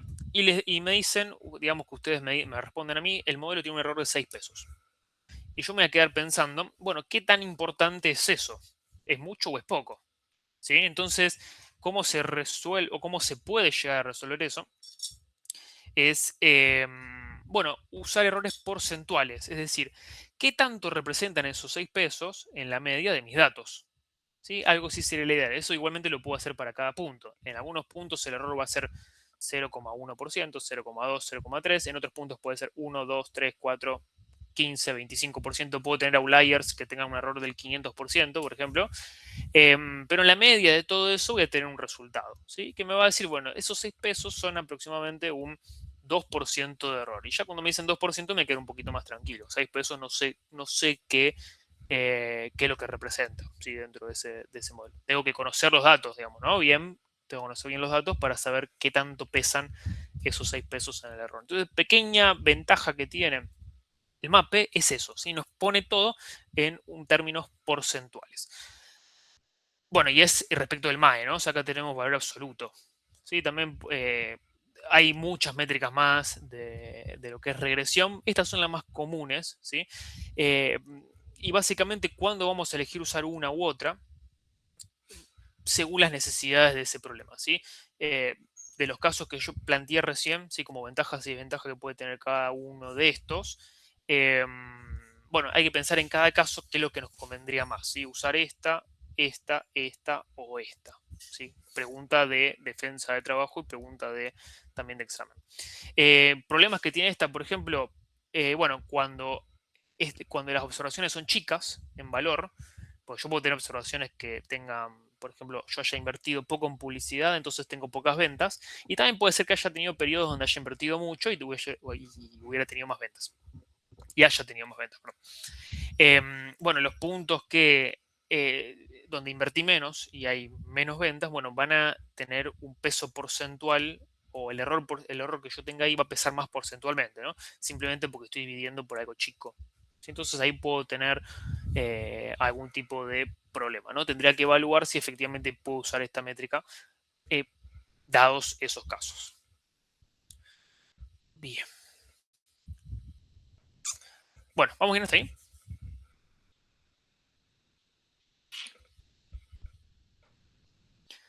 Bien.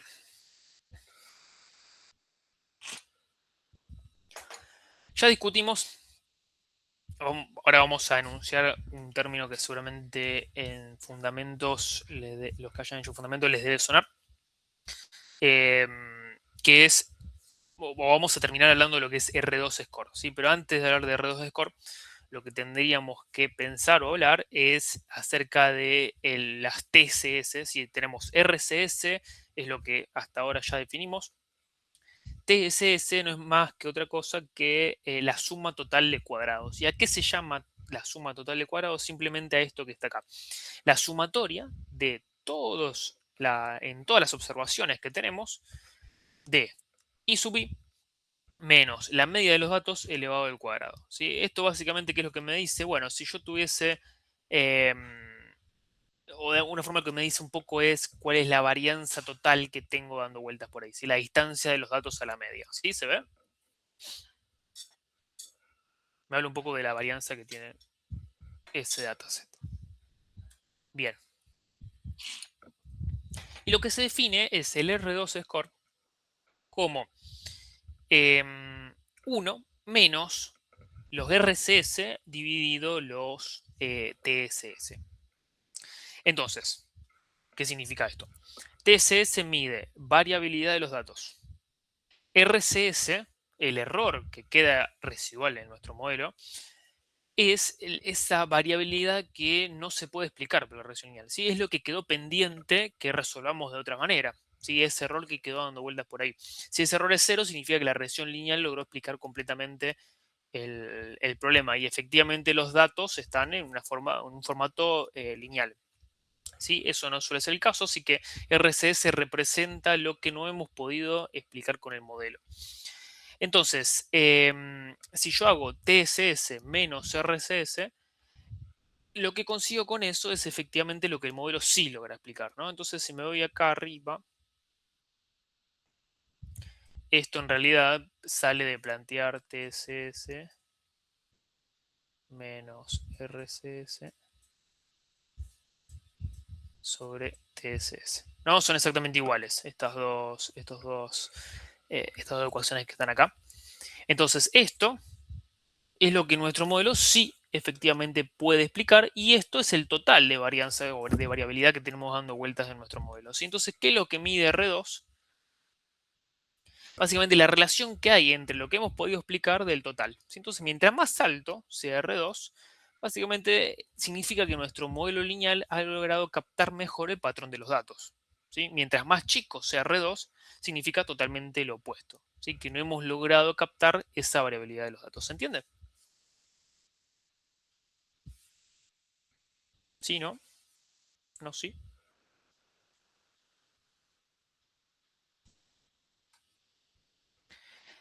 Bien. ¿Valor máximo que puede tomar R2?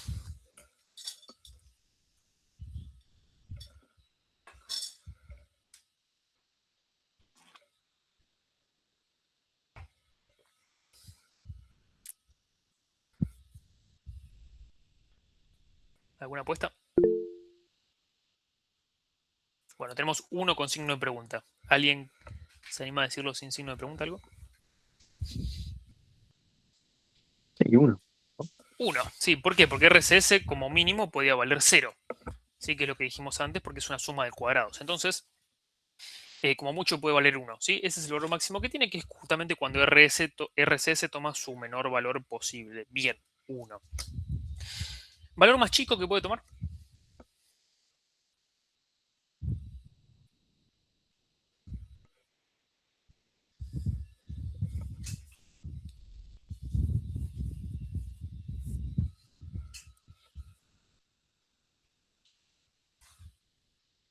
Tengo un 0. ¿Alguien se anima a decir algo más?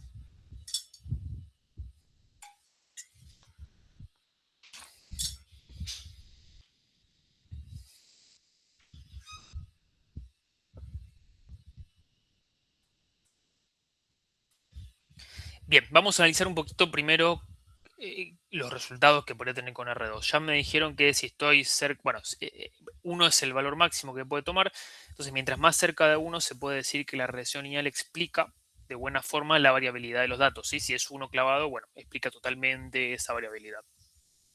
Si fuera cercano a 0, ¿qué implica? Que RCS está en el mismo orden, ¿sí?, que TSS, porque esto sería 1, más o menos, ¿no? Entonces, si esto es más o menos 1, entonces RCS sería bastante parecido a TSS. ¿Sí? Entonces, yo dije que TSS era esto. ¿Sí? Entonces, esto, si RCS es parecido a esto, digamos que RCS es igual a esto que está acá. ¿Sí? ¿Y qué modelo les parece que haría que los RCS valgan esto, efectivamente? Recordemos que RCS es esto que está acá. Y yo estaría diciendo que esto es igual a la suma, mejor yo lo voy a hacer acá arriba que está un poquito mejor acá. Esto es igual a I true, o la T es de true, I true I menos la media de las IES al cuadrado. ¿Sí? Esto es RCS y esto es TCS. Estamos diciendo que son iguales, ¿no? Que están en el mismo orden, pero bueno, supongamos que son iguales. ¿Qué modelo entonces haría que estas dos cosas sean iguales?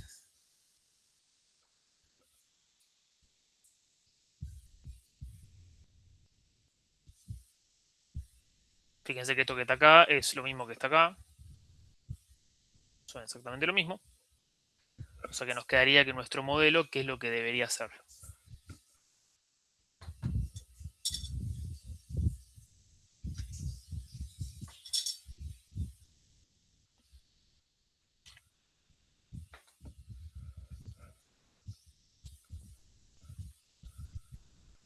La verdad, me perdiste, profe, y creo que a varios. Bueno, en el chat hay una respuesta. Bien, media. ¿Sí? ¿Por qué? Porque, bueno, o sea, lo que necesito es simplemente que esto que esto que está acá sea igual a esto que está acá. Esto que está acá es lo mismo que esto. O sea que lo que estoy diciendo es que lo que predice mi modelo, lo que ajusta a nuestro modelo, esto que está acá, es igual a la media que está acá. ¿Sí? ¿Se dan cuenta que si yo pongo media acá, tengo la misma ecuación de los dos lados? ¿Sí? Entonces, el modelo que hace que RCS sea igual a TSS es la media. Básicamente un modelo que no alcanza a explicar nada, si se quiere, de la varianza de los datos. ¿Sí? ¿Se entiende ahora? Tal vez sí, tal vez no.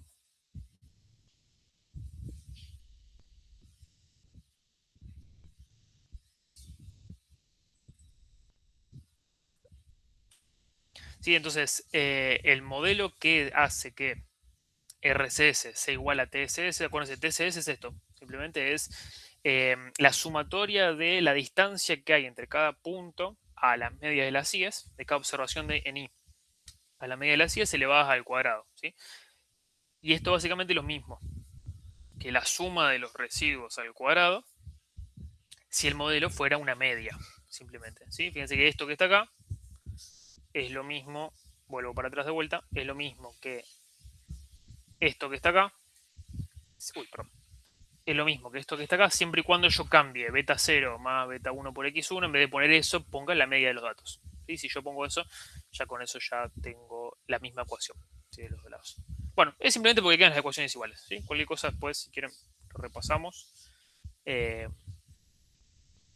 y lo volvemos a ver. Pero en definitiva, si es cercano a 0, o sea, si este valor es cercano a 0, que significa lo que dijimos recién, que estos sean parecidos entre sí, significa que la suma de los cuadrados del desvío de cada dato con la predicción es lo mismo que el desvío de cada dato con su media. Entonces, el modelo es simplemente un modelo que es la media de los datos. ¿Sí? Un modelo que es la media de los datos simplemente hace eso. Entonces, si yo tengo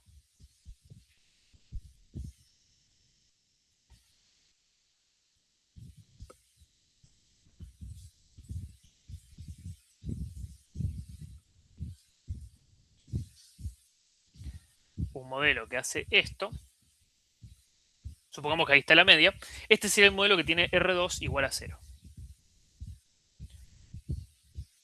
R2 igual a 1 sería un modelo donde todos los puntos están alineados perfectamente en esa recta, y entonces R2 positivo entre 0 y 1 significa que simplemente que ajusta mejor que una media y peor que un modelo perfecto. ¿Sí? Eso es lo que nos permite explicar. Explica algo de lo que pasa de la variabilidad de los datos, pero no lo suficiente para ser un modelo linealmente perfecto. ¿Sí? ¿Se entiende? O sea, R2, 0 es la media, R2 igual a 1 es un ajuste lineal perfecto, y en el medio, simplemente en el medio, si explicamos algo de lo que es la variabilidad de los datos, mientras más cercano a 1, más variabilidad explicamos. Mientras más cercano a 0, menos variabilidad explicamos. ¿sí? Y ahora, perdón, de vuelta, ¿vamos bien?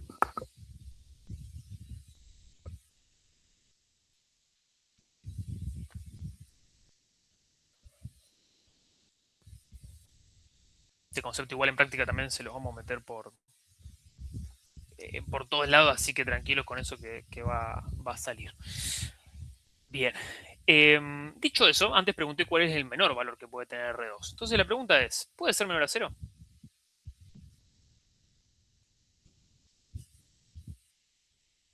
Significa que tendríamos un modelo que explique todavía menos variabilidad que la media. ¿Sí? ¿Puede pasar eso? Qué pregunta, ¿no?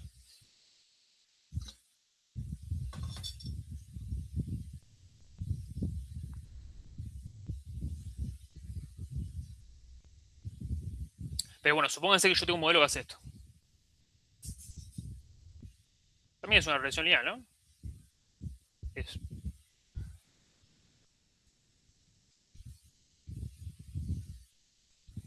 Sigue siendo una recta, ¿sí? ¿Ajusta bien o ajusta mal esa recta a los datos que tenemos? Ajusta bastante mal, me parece. Ajusta bastante mal, sí, ¿no? Los errores acá son gigantes. Pero bueno, fíjense que los errores que tengo a todos los puntos, que serían estos palitos que vemos acá, son más grandes que los que tiene el modelo que es la media. Sí, en general, más o menos. ¿Sí? Más o menos hablando, fíjense que son bastante más grandes estos que están acá que los que tiene la media. ¿Sí se ve? Sí, sí, se nota. Bien, entonces el error de ese modelo es más grande todavía que el modelo que es la media, simplemente. Entonces, la respuesta a esto es sí, puede ser menor a 0. ¿Cuándo? Cuando el modelo es peor que la media. ¿Sí? Puede pasar entonces que R2 sea menos infinito. ¿Sí? O sea, el rango no tiene mínimo acotado. Sí, si es negativo es algo como para preocuparse un poco, ¿no? Algún moco nos mandamos porque no debería ser posible ni siquiera con un modelo de regresión lineal hacer eso. O sea, esto claramente es porque, digamos, si el ajuste me da esto, porque algún moco en algún lado hicimos, ¿sí? Pero puede pasar. O sea, un modelo que es peor que la media, efectivamente tiene R2 menor a 0. ¿Sí? ¿Se entendió?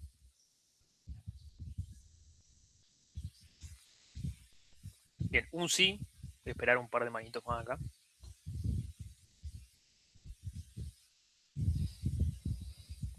¿Alguien más? Bien. Bueno, después tienen la métrica R2 ajustado. Que, bueno, seguramente la han escuchado, no sé si en Fundamento la vieron o no, pero si no la han escuchado en otro lado. Que es básicamente, bueno, está demostrado de que si cada vez que tenemos más predictores, más features o más variables explicativas, R2 tiende a subir naturalmente, ¿sí? Entonces, lo que nos diría eso es que mientras más features metemos, mejor el R2, más variabilidad explicamos, y en realidad eso es mentira, ¿no? Entonces, R2 ajustado es simplemente una versión un poco distinta de este R2 que está acá, para tener en cuenta en esta ecuación la cantidad de features con las que logramos este cociente. Entonces, bueno, lo pueden leer de la punta después, no es tan relevante a esta altura. Meterse con la ecuación del R2 ajustado es parecida, simplemente que ajusta por la cantidad de features que tenemos dando vueltas. ¿Sí? Seguramente la han escuchado. O no, pero bueno, si no la escucharon, la pueden ver desde el apuntecito. Bien, ¿vamos bien hasta ahí?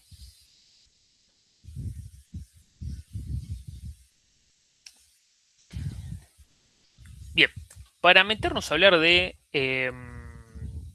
modelos lineales, lo que podemos entender antes en realidad dentro de cualquier modelo podemos hacerlo, pero lo que sí siempre tenemos que ver es, o lo que podemos ver, lo que nos brindan los propios datos dentro del análisis exploratorio de datos, es lo que es una correlación entre variables. Y en este caso nos importan las correlaciones lineales que haya entre variables. Entonces, para empezar, ¿qué pasaría si hay en nuestro modelo de regresión lineal que tenemos acá, que es una regresión lineal múltiple, tiene solamente dos variables explicativas, x1 y x2? ¿Qué pasaría si x2 es directamente un múltiplo de x1? Es decir, la correlación lineal que hay entre ellas es excesivamente alta, ¿sí? Muy alta. Entonces, bueno, si esto efectivamente se diera así para todos los datos, entonces lo que puedo hacer directamente en mi ecuación que tengo acá arriba es reemplazar x2 con D por X1.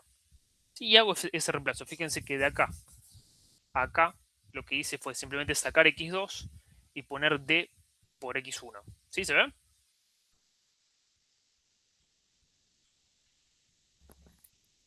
¿Sí? Bien. Bueno, saco factor común X1 y me queda esto que está acá abajo. ¿Sí? ¿Qué es lo que me dice esto que está acá abajo? Bueno, X2 lo estamos usando un poco al pedo, ¿no? ¿Por qué? Porque con usar X1 encontramos un modelo que es exactamente igual. ¿Sí? Entonces, ¿qué es lo que nos dice esto? Cuando hay una correlación lineal perfecta, hay una de las variables que podemos descartar. ¿Sí? Eso es lo que nos está diciendo un poco esto. ¿Cómo medir esa correlación? Bueno, hay un coeficiente de correlación de peso, no me voy a meter acá, pero fíjense que no varía mucho o está bastante relacionado con lo que es el beta 1, que lo que estaba antes. Bueno, tiene su similitud, ¿no? Porque tenemos desvíos a la media de cada uno de los puntos, hay raíces y demás. La idea no es meterse en el coeficiente en sí, pero es el coeficiente de correlación más conocido, ¿no? No sé si lo han escuchado ya, Pearson. Seguramente en fundamento sí. Hay otros tipos de correlaciones, ¿sí? Cuando los problemas ya no son lineales, ¿sí? Por ejemplo, Spearman, no sé si lo han escuchado. Sí, sí. Bien, lo que mide es básicamente monotonía, es el caso, ¿no? Todo lo que no hayan escuchado está, o sea, todo esto está en el apunte de capítulo 0, ¿sí? Que es importante que ya empiecen a tener bastante leído, sobre todo porque el jueves van a haber muchas cosas relacionadas con eso, ¿sí? Entonces, para plantear dudas ese día, lo mejor sería que ya a esa altura, como ya recomendamos la semana pasada, es que tengan todo leído, estudiado el capítulo 0. Spearman, por ejemplo, ve o lo que ve es monotonía, ¿sí? Cuando una variable crece, la otra también, ¿sí? Eso es lo que intenta ver.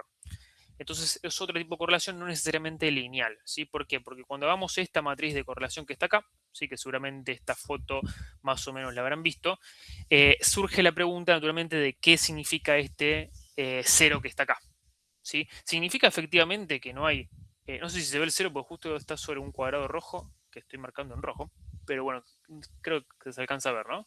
En el Meet. Sí, sí, se ve, profe. Bueno, este 0 que está acá significa efectivamente que no hay correlación entre la variable ojo, después vamos a ver qué es esto, la variable ojo y la variable largo del pie.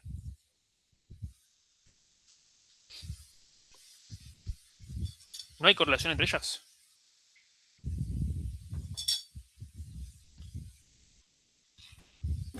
Lineal sería.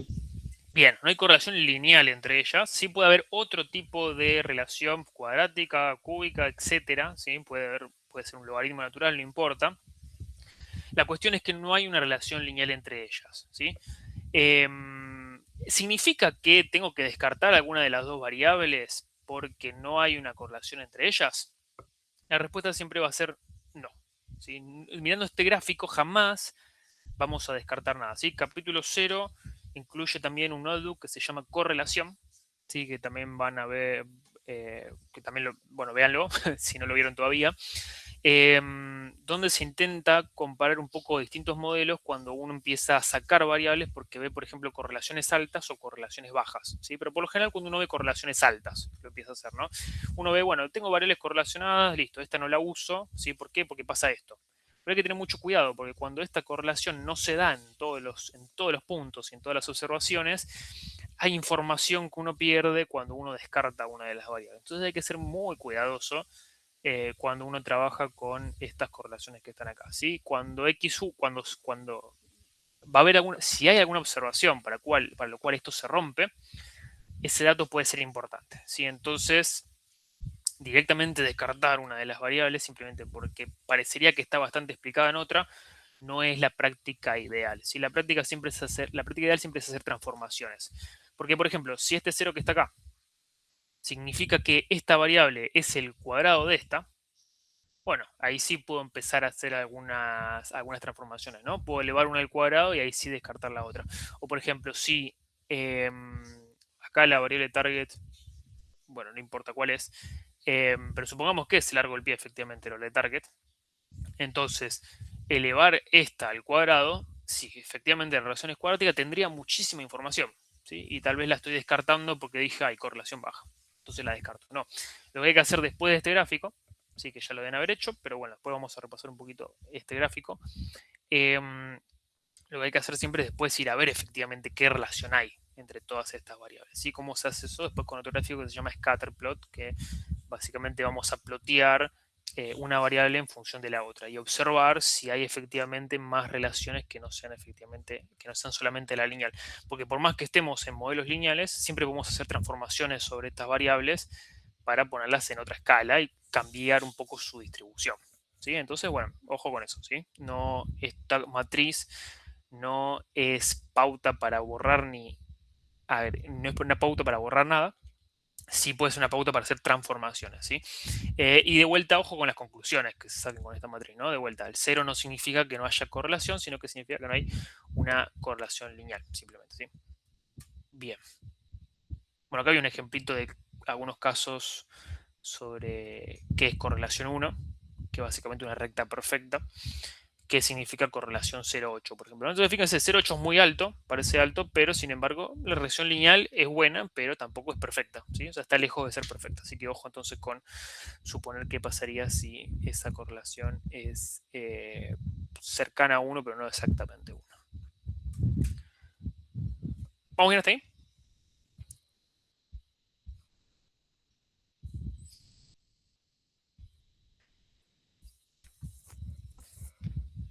Bien, en el tiempo que nos queda, entonces, les cuento un poco de qué se trata esto que está acá, que ya tienen disponible, que es el trabajo práctico número 1, ¿sí? Para el cual, bueno, la idea entonces de vuelta, intenten formar los grupos lo antes posible, porque esto ya está disponible, así que ya lo pueden arrancar ahora, ¿sí? Lo que vamos a hacer, obviamente, no lo podemos hacer hoy todavía, pero es lo antes que podamos terminar de armar los grupos nosotros, ¿sí? Lo ideal sería que para el jueves ya tengamos todo eso armado. Así que intenten anotarse en ese formulario lo antes posible, ¿sí? Esa sería un poco la idea. Ahora ya vamos a revisar qué tantos anotados hay por ahí. Tengan en cuenta que si son 2, lo más probable es que puedan arrancar un poco con el trabajo si quieren desde hoy, pero probablemente se les suma algún integrante más dando vueltas por ahí. Bien, trabajo práctico número 1. Modelo predictivo de tarifas de Uber. ¿Sí? ¿Por qué Uber? Bueno, simplemente porque hay datos y es una aplicación, pero bueno, sería válido para cualquier método de transporte donde solicitamos o hacemos un pedido de un medio de transporte que lleve de un punto X a un punto Y, donde vamos a tener latitudes y longitudes de cada uno de esos dos puntos, es decir, vamos a recorrer una cierta distancia del camino. Y eso nos debería devolver, o lo que hace este tipo de aplicaciones es devolverte cuánto te costaría, cuánto te saldría ese viaje. Aquellos que hayan usado ya saben o se imaginarán que según la oferta y demanda que haya en ese momento es la tarifa que vamos a tener, y eso depende un poco del horario, por ejemplo, demás que se pida, el tipo de día y demás. Sí, hay algunas variables dando vuelta ahí que pueden ser importantes. Entonces, bueno, objetivo del trabajo, biblioteca Scikit-learn, ¿sí? Esto va a ser, o vamos a hacer el 100% del trabajo con Scikit-learn, ¿sí? No, o 98, no vamos a decir 100% por las dudas, pero el 98% del trabajo es Scikit-learn. Entonces es algo que a partir del jueves ya vamos a empezar a trabajar, ¿sí? ¿Qué es lo que vamos a hacer sobre estos datos? Preprocesamiento, implementación de modelos de regresión lineal, ¿sí? Donde vamos a ver diversas cosas, ¿sí? No solamente este modelito que hicimos hoy, que todavía no lo vimos en código, pero sí ya empezamos a ver de qué se trata un poco. Y vamos a evaluar métricas, ¿sí? Parte muy importante, decisión sobre qué métricas vamos a utilizar para evaluar el modelo, qué métrica en particular. ¿Sí? ¿Por qué? Porque después uno va a hacer 10 modelos, 15 modelos, 20, 100, 200 modelos, la cantidad que sean, y de alguna forma hay que tomar una decisión sobre cuál es el que efectivamente se va a utilizar, en este caso en esta aplicación, para poner precios de viajes. ¿Sí? Entonces, de alguna forma hay que decir, che, hay que poner este en producción. ¿Sí? No podemos poner los 200 en producción, ¿no? Entonces, eso sale de comparar las métricas. Básicamente, ¿cuál es el modelo que pondríamos en producción? Bueno, el que tenga mejor métrica. ¿Sí? Básicamente, eso es lo que vamos a hacer en este trabajo práctico. Después, al final de la materia, vamos a aprender un poco mejor algunos detalles más que podemos tener en cuenta para comparar modelos. ¿Sí? Comparar y elegir modelos, pero ya estamos hablando de la unidad 4. ¿Sí? ¿Hasta acá alguna duda?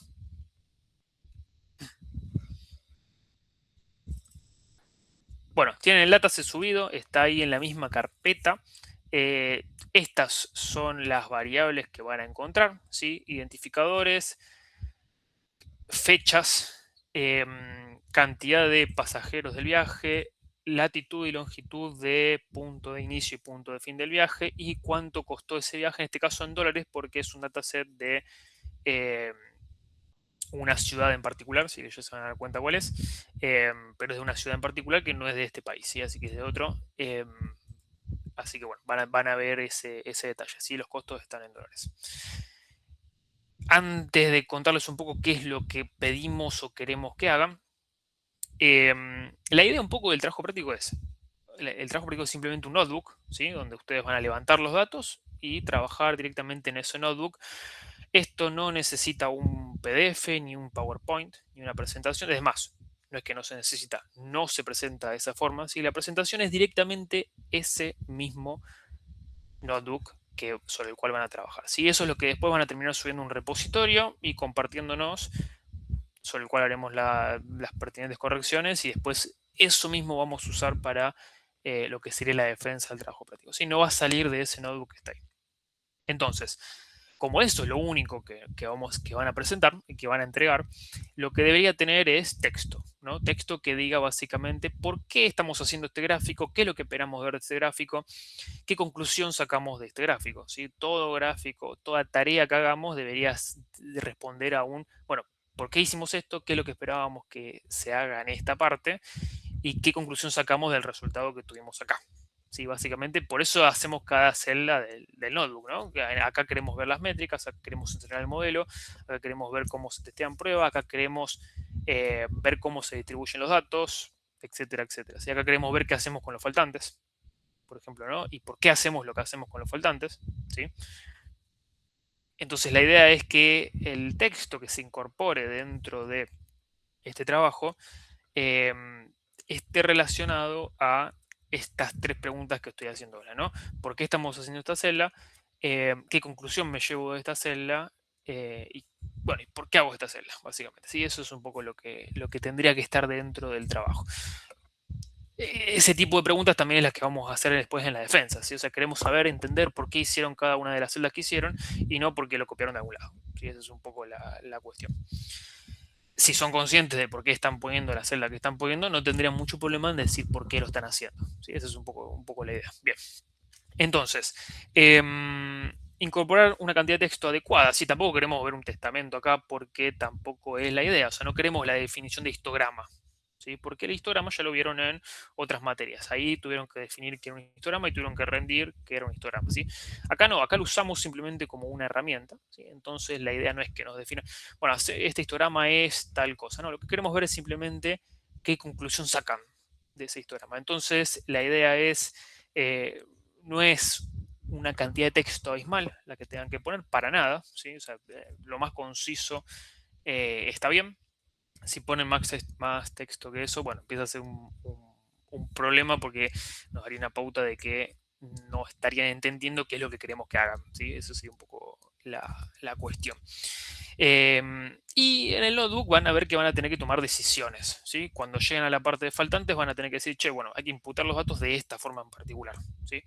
Y eso lleva a un trabajo de explicar por qué lo vamos a hacer de esa forma. O si tratamos valores atípicos o no los tratamos, eso también es una decisión que hay que tomar. ¿Sí? Por lo tanto, tiene que estar justificada. ¿Sí? Justificada de alguna forma. Si vamos a hacer transformaciones de variables, ¿por qué las hacemos de esa forma? Primero, ¿por qué las hacemos? Y segundo, ¿por qué de esa forma y no de otra forma? ¿Sí? No pueden hacer directamente una forma y directamente dejarlo y ya. ¿Sí? Van a tener que explicar por qué lo hacen de esa forma. Primero que nada, por qué lo hacen y segundo, por qué de esa forma. ¿Sí? ¿Hasta acá vamos bien?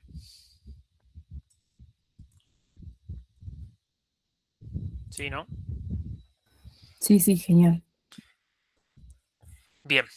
Lo que también se pide acá es coherencia en comentarios. Esto pasa porque, bueno, a veces tienden a copiar algo de que les devuelve ChatGPT, en otra celda no, entonces tienen una celda llena de comentarios que son a veces un poco cargados de comentarios, en otras celdas no, y así sucesivamente, y eso lo que termina haciendo es que el trabajo pierde un poco de digamos, esto se está haciendo para una materia de una universidad, ¿no? De una facultad dentro de esa universidad. Entonces, la idea un poco es que sea un poco profesional, por lo menos un poco, ¿sí? Entonces, para eso hay que tener cierta coherencia con esos comentarios, ¿sí? Lo ideal sería que estén todos en el mismo idioma, que se hagan, cuyos formatos que se hagan dentro de un formato que sea lo más parecido posible a lo largo de todas las celdas, ¿sí? Entonces, ojo un poco con eso. Y hablando de ella, lo ideal sería que no la usen, ¿sí? Primero porque no hay código en sí que sea extremadamente complicado acá, para nada, no es un trabajo de programación, ni mucho menos, son simplemente, son muchas más las decisiones y la comprensión del código en sí que el código en sí, ¿sí? Valga la redundancia. Entonces, lo ideal sería que no lo usen, ¿sí? Primero porque, bueno, estamos en esta etapa de aprendizaje donde en realidad tendremos que aprender a armar ese pequeño código más que copiarlo de algún lado. Si lo quieren usar no hay ningún problema, no está para nada prohibido, acá está especificado, ¿sí? Pero, qué nos ha pasado? El abuso total de ese recurso, donde se nota mucho porque, o suele notarse mucho, primero en el tema comentarios, ¿sí? Porque la IA suele resolver estos enunciados de una forma bastante particular, entonces se suele ver mucho, o sea, se nota muy a simple vista cuando una celda tiene IA, cuando no. Así que ojo con eso, ¿sí? Ya cuando hay un abuso significa que no están haciendo el TP a conciencia y por lo tanto ese TP directamente no se corrige, ¿sí? Si detectamos que eso sucede, eso no se corrige para nada. Por más que lo corrijan, ¿sí? Después tengan en cuenta que hay una defensa del trabajo práctico. Entonces, en la defensa también suele saltar cuando alguien realizó el trabajo con exceso o abuso de IA, básicamente cuando pedimos que expliquen una celda de código y no saben qué es lo que está pasando ahí. ¿Sí? Tienen que conocer el trabajo de pe a pa, básicamente. ¿Sí? Además son 2 o 3 personas dentro del grupo, entonces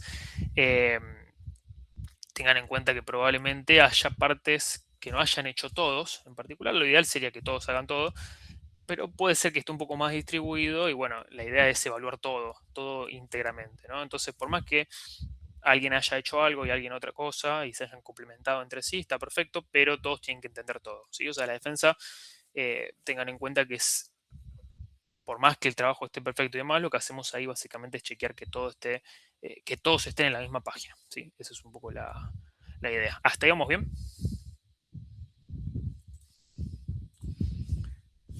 Sí, profe. Bien. Enunciado del trabajo práctico es básicamente empezar por armar los grupos. Sí, es la primera parte. Como les comentaba en la clase pasada, se recomienda que al menos 2 de los 3 ingredientes, casi digo, 2 de los 3 integrantes hayan hecho fundamentos, ¿sí? Dentro de lo posible. ¿Sí? Más que nada, ¿por qué? Porque hay un peso importante en lo que es el análisis exploratorio de datos que nosotros vamos a más bien repasar, ¿sí? Más que empezar de cero. Así que sería interesante que al menos 2 de los 3 tengan esta herramienta hasta que los que no hayan hecho fundamentos se puedan poner un poco al día con el capítulo 0. ¿Sí? Eso sería lo ideal. El segundo paso, crear un repo. ¿Sí? El repo no se llama de cualquier forma, se llama de esta forma que está acá. ¿Sí? Si tienen algún problema con el apellido por caracteres y demás, no importa, lo pueden poner en el formato que quieran, ¿sí? Pero la idea es respetar este formato que está acá. ¿Sí? ¿Por qué? Porque después las descargas de los notebooks y demás son automáticas. Entonces, este es el formato que debemos respetar para que todo ese flujo, todo ese pipeline de descarga se pueda hacer. ¿Sí? Así que este es el nombre del repo que van a tener que crear. Si no tienen 3 miembros, si justo son el grupo que no tiene 3 miembros, bueno, pondrán hasta acá. ¿Sí? Esa sería la idea. ¿Qué sigue? Después, análisis descriptivo que ayuda a la comprensión del problema de cada una de las variables involucradas en este problema, detallando características, comportamiento y rango de variación. Estos son lo que conocen como lo que se suele hacer en los .info, .describe y demás de cada uno de los data frames. ¿Sí? Después hacer un repaso sobre esto, obviamente. En el orden que ustedes consideren, tendríamos que resolver todo esto que está acá para empezar, ¿sí? Para empezar el EDA, que es básicamente qué hacer con los faltantes, qué hacer con los outliers, visualizaciones, ¿sí? Acá tienen varios ejemplos de qué visualizaciones necesitamos, pero bueno, siempre que tomen una decisión debería estar acompañada de algún tipo de gráfico, por lo general, porque así, esa es la forma en la que uno suele resolverlo. Codificación de categóricas, por ejemplo, si es que fuese necesario. Matriz de correlación de variables, escalado de datos, validación cruzada train test. ¿Sí? ¿Hay algo de todo esto que no les suena? ¿O que es la primera vez que lo estén leyendo?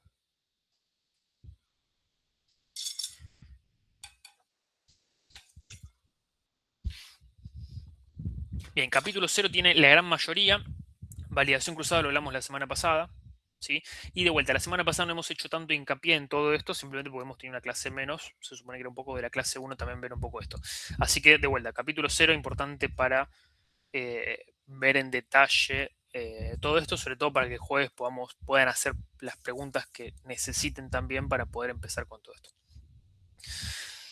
Ítem 4. Implementar. ¿Se acuerdan que en las diapos mostré el método Linear Regression? ¿Sí? Bueno, la idea es resolver el problema con ese método en particular que es de la biblioteca scikit-learn.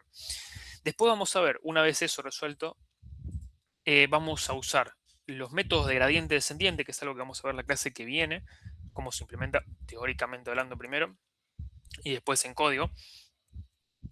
Después vamos a usar métodos de regularización, sí que esto lo vamos a ver dentro de 2 clases de teoría hablando, ¿no? Dentro de 2 clases vamos a ver estos métodos de regularización y vamos a ver para qué son, ¿sí?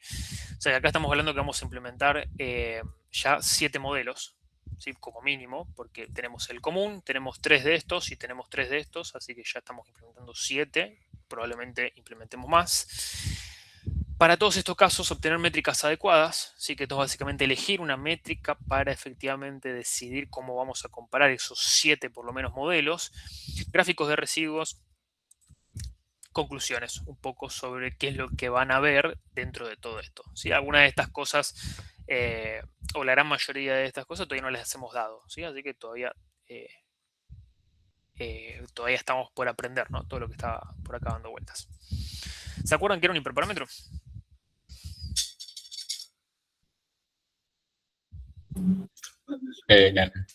La variable que acompaña a lo que vos usás para predecir, digamos, la X. ¿Vos te referís a lo que dijimos como coeficientes o los beta? Sí. Bueno, esos son los parámetros del modelo. ¿Por qué? Porque parámetros habíamos definido en la clase pasada que parámetro es lo que cambia en el entrenamiento del modelo. Esos coeficientes son una conclusión del entrenamiento del modelo. Sí, así que esos son los parámetros. Los hiperparámetros eran aquellos coeficientes que uno setea al comienzo de un entrenamiento y no van a cambiar durante el mismo. O sea, durante todo el entrenamiento ese parámetro se va a quedar igual. Por ejemplo, si me voy a un extremo, usar el método de regresión lineal es un hiperparámetro, en definitiva. ¿Por qué? Porque durante el entrenamiento no va a cambiar que esto sea una regresión lineal. Eso se va a mantener, ¿sí? No estamos llenos de hiperparámetros todavía en la regresión lineal. De hecho, no hay muchos. Acá sí vamos a ver algunos más. Pero, por ejemplo, si se acuerdan del ejemplo de árboles de decisión, era, bueno, limitar la profundidad del árbol. Eso era un hiperparámetro, porque es algo que durante el entrenamiento no va a cambiar. O si se acuerdan de modelos de redes neuronales, simplemente la idea, bueno, la cantidad de neuronas que usamos, la cantidad de capas que usamos, qué tipo de capas se usan, o sea, la arquitectura de la red neuronal, termina siendo también hiperparámetros. Sí, son cosas que no cambian durante el modelo, durante el entrenamiento. ¿Sí? Bueno, eso es un hiperparámetro. Simplemente tengan en cuenta que en las próximas clases vamos a ver hiperparámetros en todos los modelos que hemos mencionado acá, que todavía no dimos. Bueno, va a haber hiperparámetros. Entonces la idea es, vamos a intentar cambiar un poco esos hiperparámetros y ver qué pasa. ¿Sí? Porque son cosas que uno setea manualmente de antemano. Entonces, ¿cómo sabe uno de que efectivamente está usando parámetros o valores buenos para esos coeficientes? Entonces, bueno, la idea va a ser variarlos y ver qué pasa. ¿Vamos bien hasta ahí?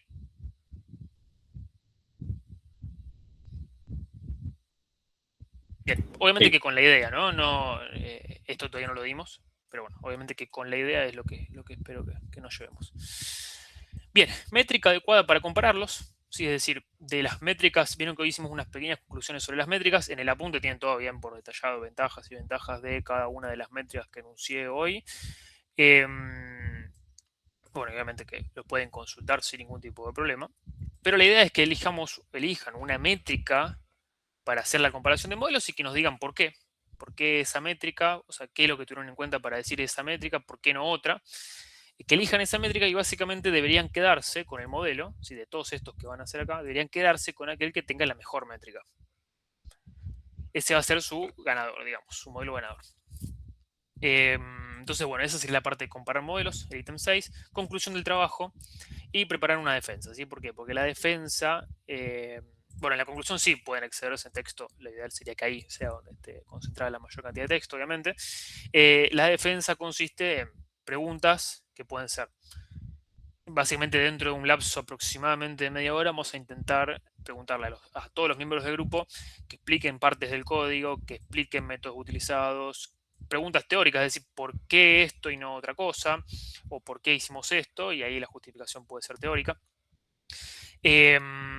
También, ¿por qué tomaron cada una de las decisiones que tomaron? ¿Sí? Así que bueno, la idea es que demuestren un poco que lo que está hecho lo saben. ¿Sí? Esa es un poco la idea de la defensa. ¿Se entendió? Soy repetitivo con el se entendió, pero... Bien, ya a esta altura tengo un solo... uno o dos manitos nomás. Bien, entregas. Tenemos un formulario para que... Bien, uno más. Bien. Un pequeño formulario para poner el link al repositorio, ¿sí? Nombres y un link al repositorio, básicamente eso. Nombre del repo, nombre del notebook.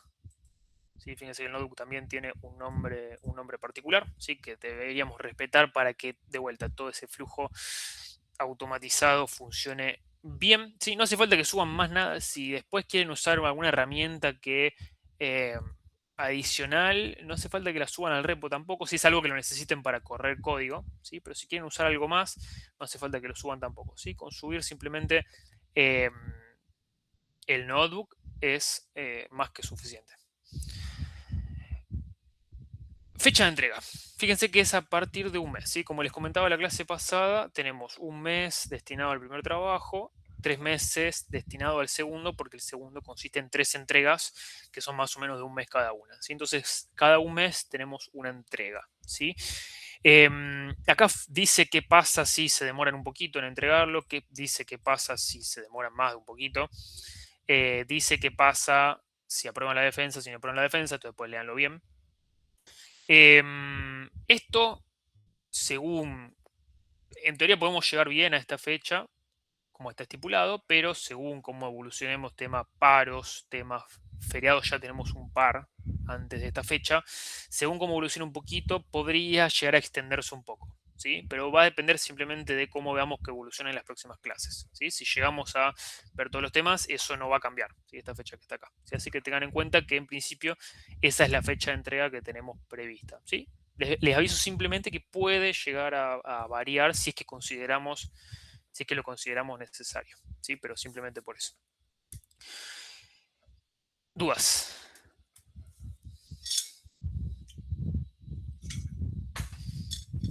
Bien. ¿Qué más les tenía que decir con esto? Bueno, las fechas de defensa van a ser 2 jueves consecutivos. ¿Por qué los jueves? Porque son presenciales, así que bueno, básicamente esta más o menos media hora que les comentaba, lo vamos a hacer en 2 jueves consecutivos. Tenemos previsto 23, creo que era 23, no me acuerdo, creo que era 20, creo que está dentro del formulario, me parece.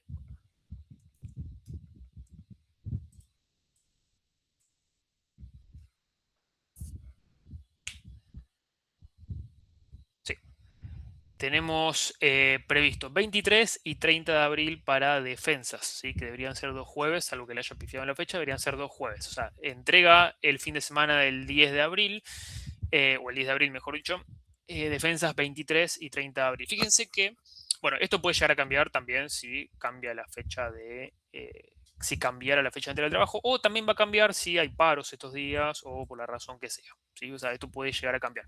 Pero en principio pueden elegir cuando entreguen, me estoy adelantando un poco, pero bueno, cuando entreguen pueden elegir qué fecha les gustaría rendir, pero bueno, la idea es que expresen una preferencia. Eso significa que si les toca el otro día, bueno, simplemente intentamos que eso suceda, pero bueno, si no sucede, no sucede. Siempre priorizamos por orden de entrega acá. O si tienen alguna razón efectivamente justificada para rendir un día y no el otro, por ejemplo, tienen la mesa de examen flotante de tal materia alguno de todos los días, bueno, no va a quedar otra que vengan a defender el otro día en ese caso. Pero tienen que ser razones verdaderamente justificadas, ¿sí? No vale porque rindo el día anterior, otra cosa. ¿Sí? Eso no es una razón para justificar no venir a hacer la defensa ese día. Además, porque es un trabajo que se supone que hicieron, ¿no? Entonces, la defensa debería ser simplemente hacer un repaso de lo que hicieron. Entonces, si sucede eso, ¿no? Que tienen alguna de estas dos fechas donde efectivamente no pueden de ninguna manera venir a rendir por una razón justificada, seleccionan alguna de estas dos. Si tienen preferencia, seleccionan esta. Si no tienen ninguna preferencia, esta opción, ¿sí? Otros acá, si quieren poner algún comentario acá, lo pueden hacer también. Bueno, y tengan en cuenta que si la clase no puede ser presencial de vuelta, por la razón que sea, bueno, esto se seguirá postergando también, ¿sí? Eso para tenerlo en cuenta. Bien, bueno, acá hay una pequeña aclaración de llenar esto a conciencia, ¿no? Porque justamente la idea es que expresen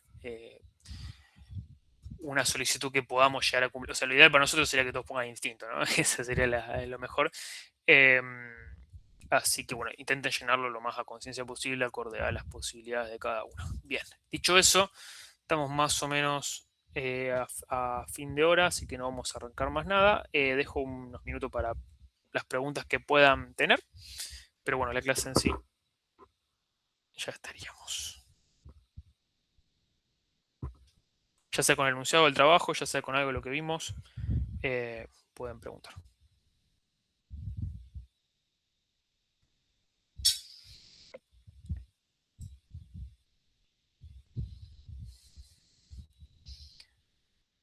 Este es el notebook de correlación que les contaba antes, ¿sí? Así que mírenlo, está relacionado con una de las partes del capítulo 0. Bien, buenísimo, que no haya dudas. Nos vemos.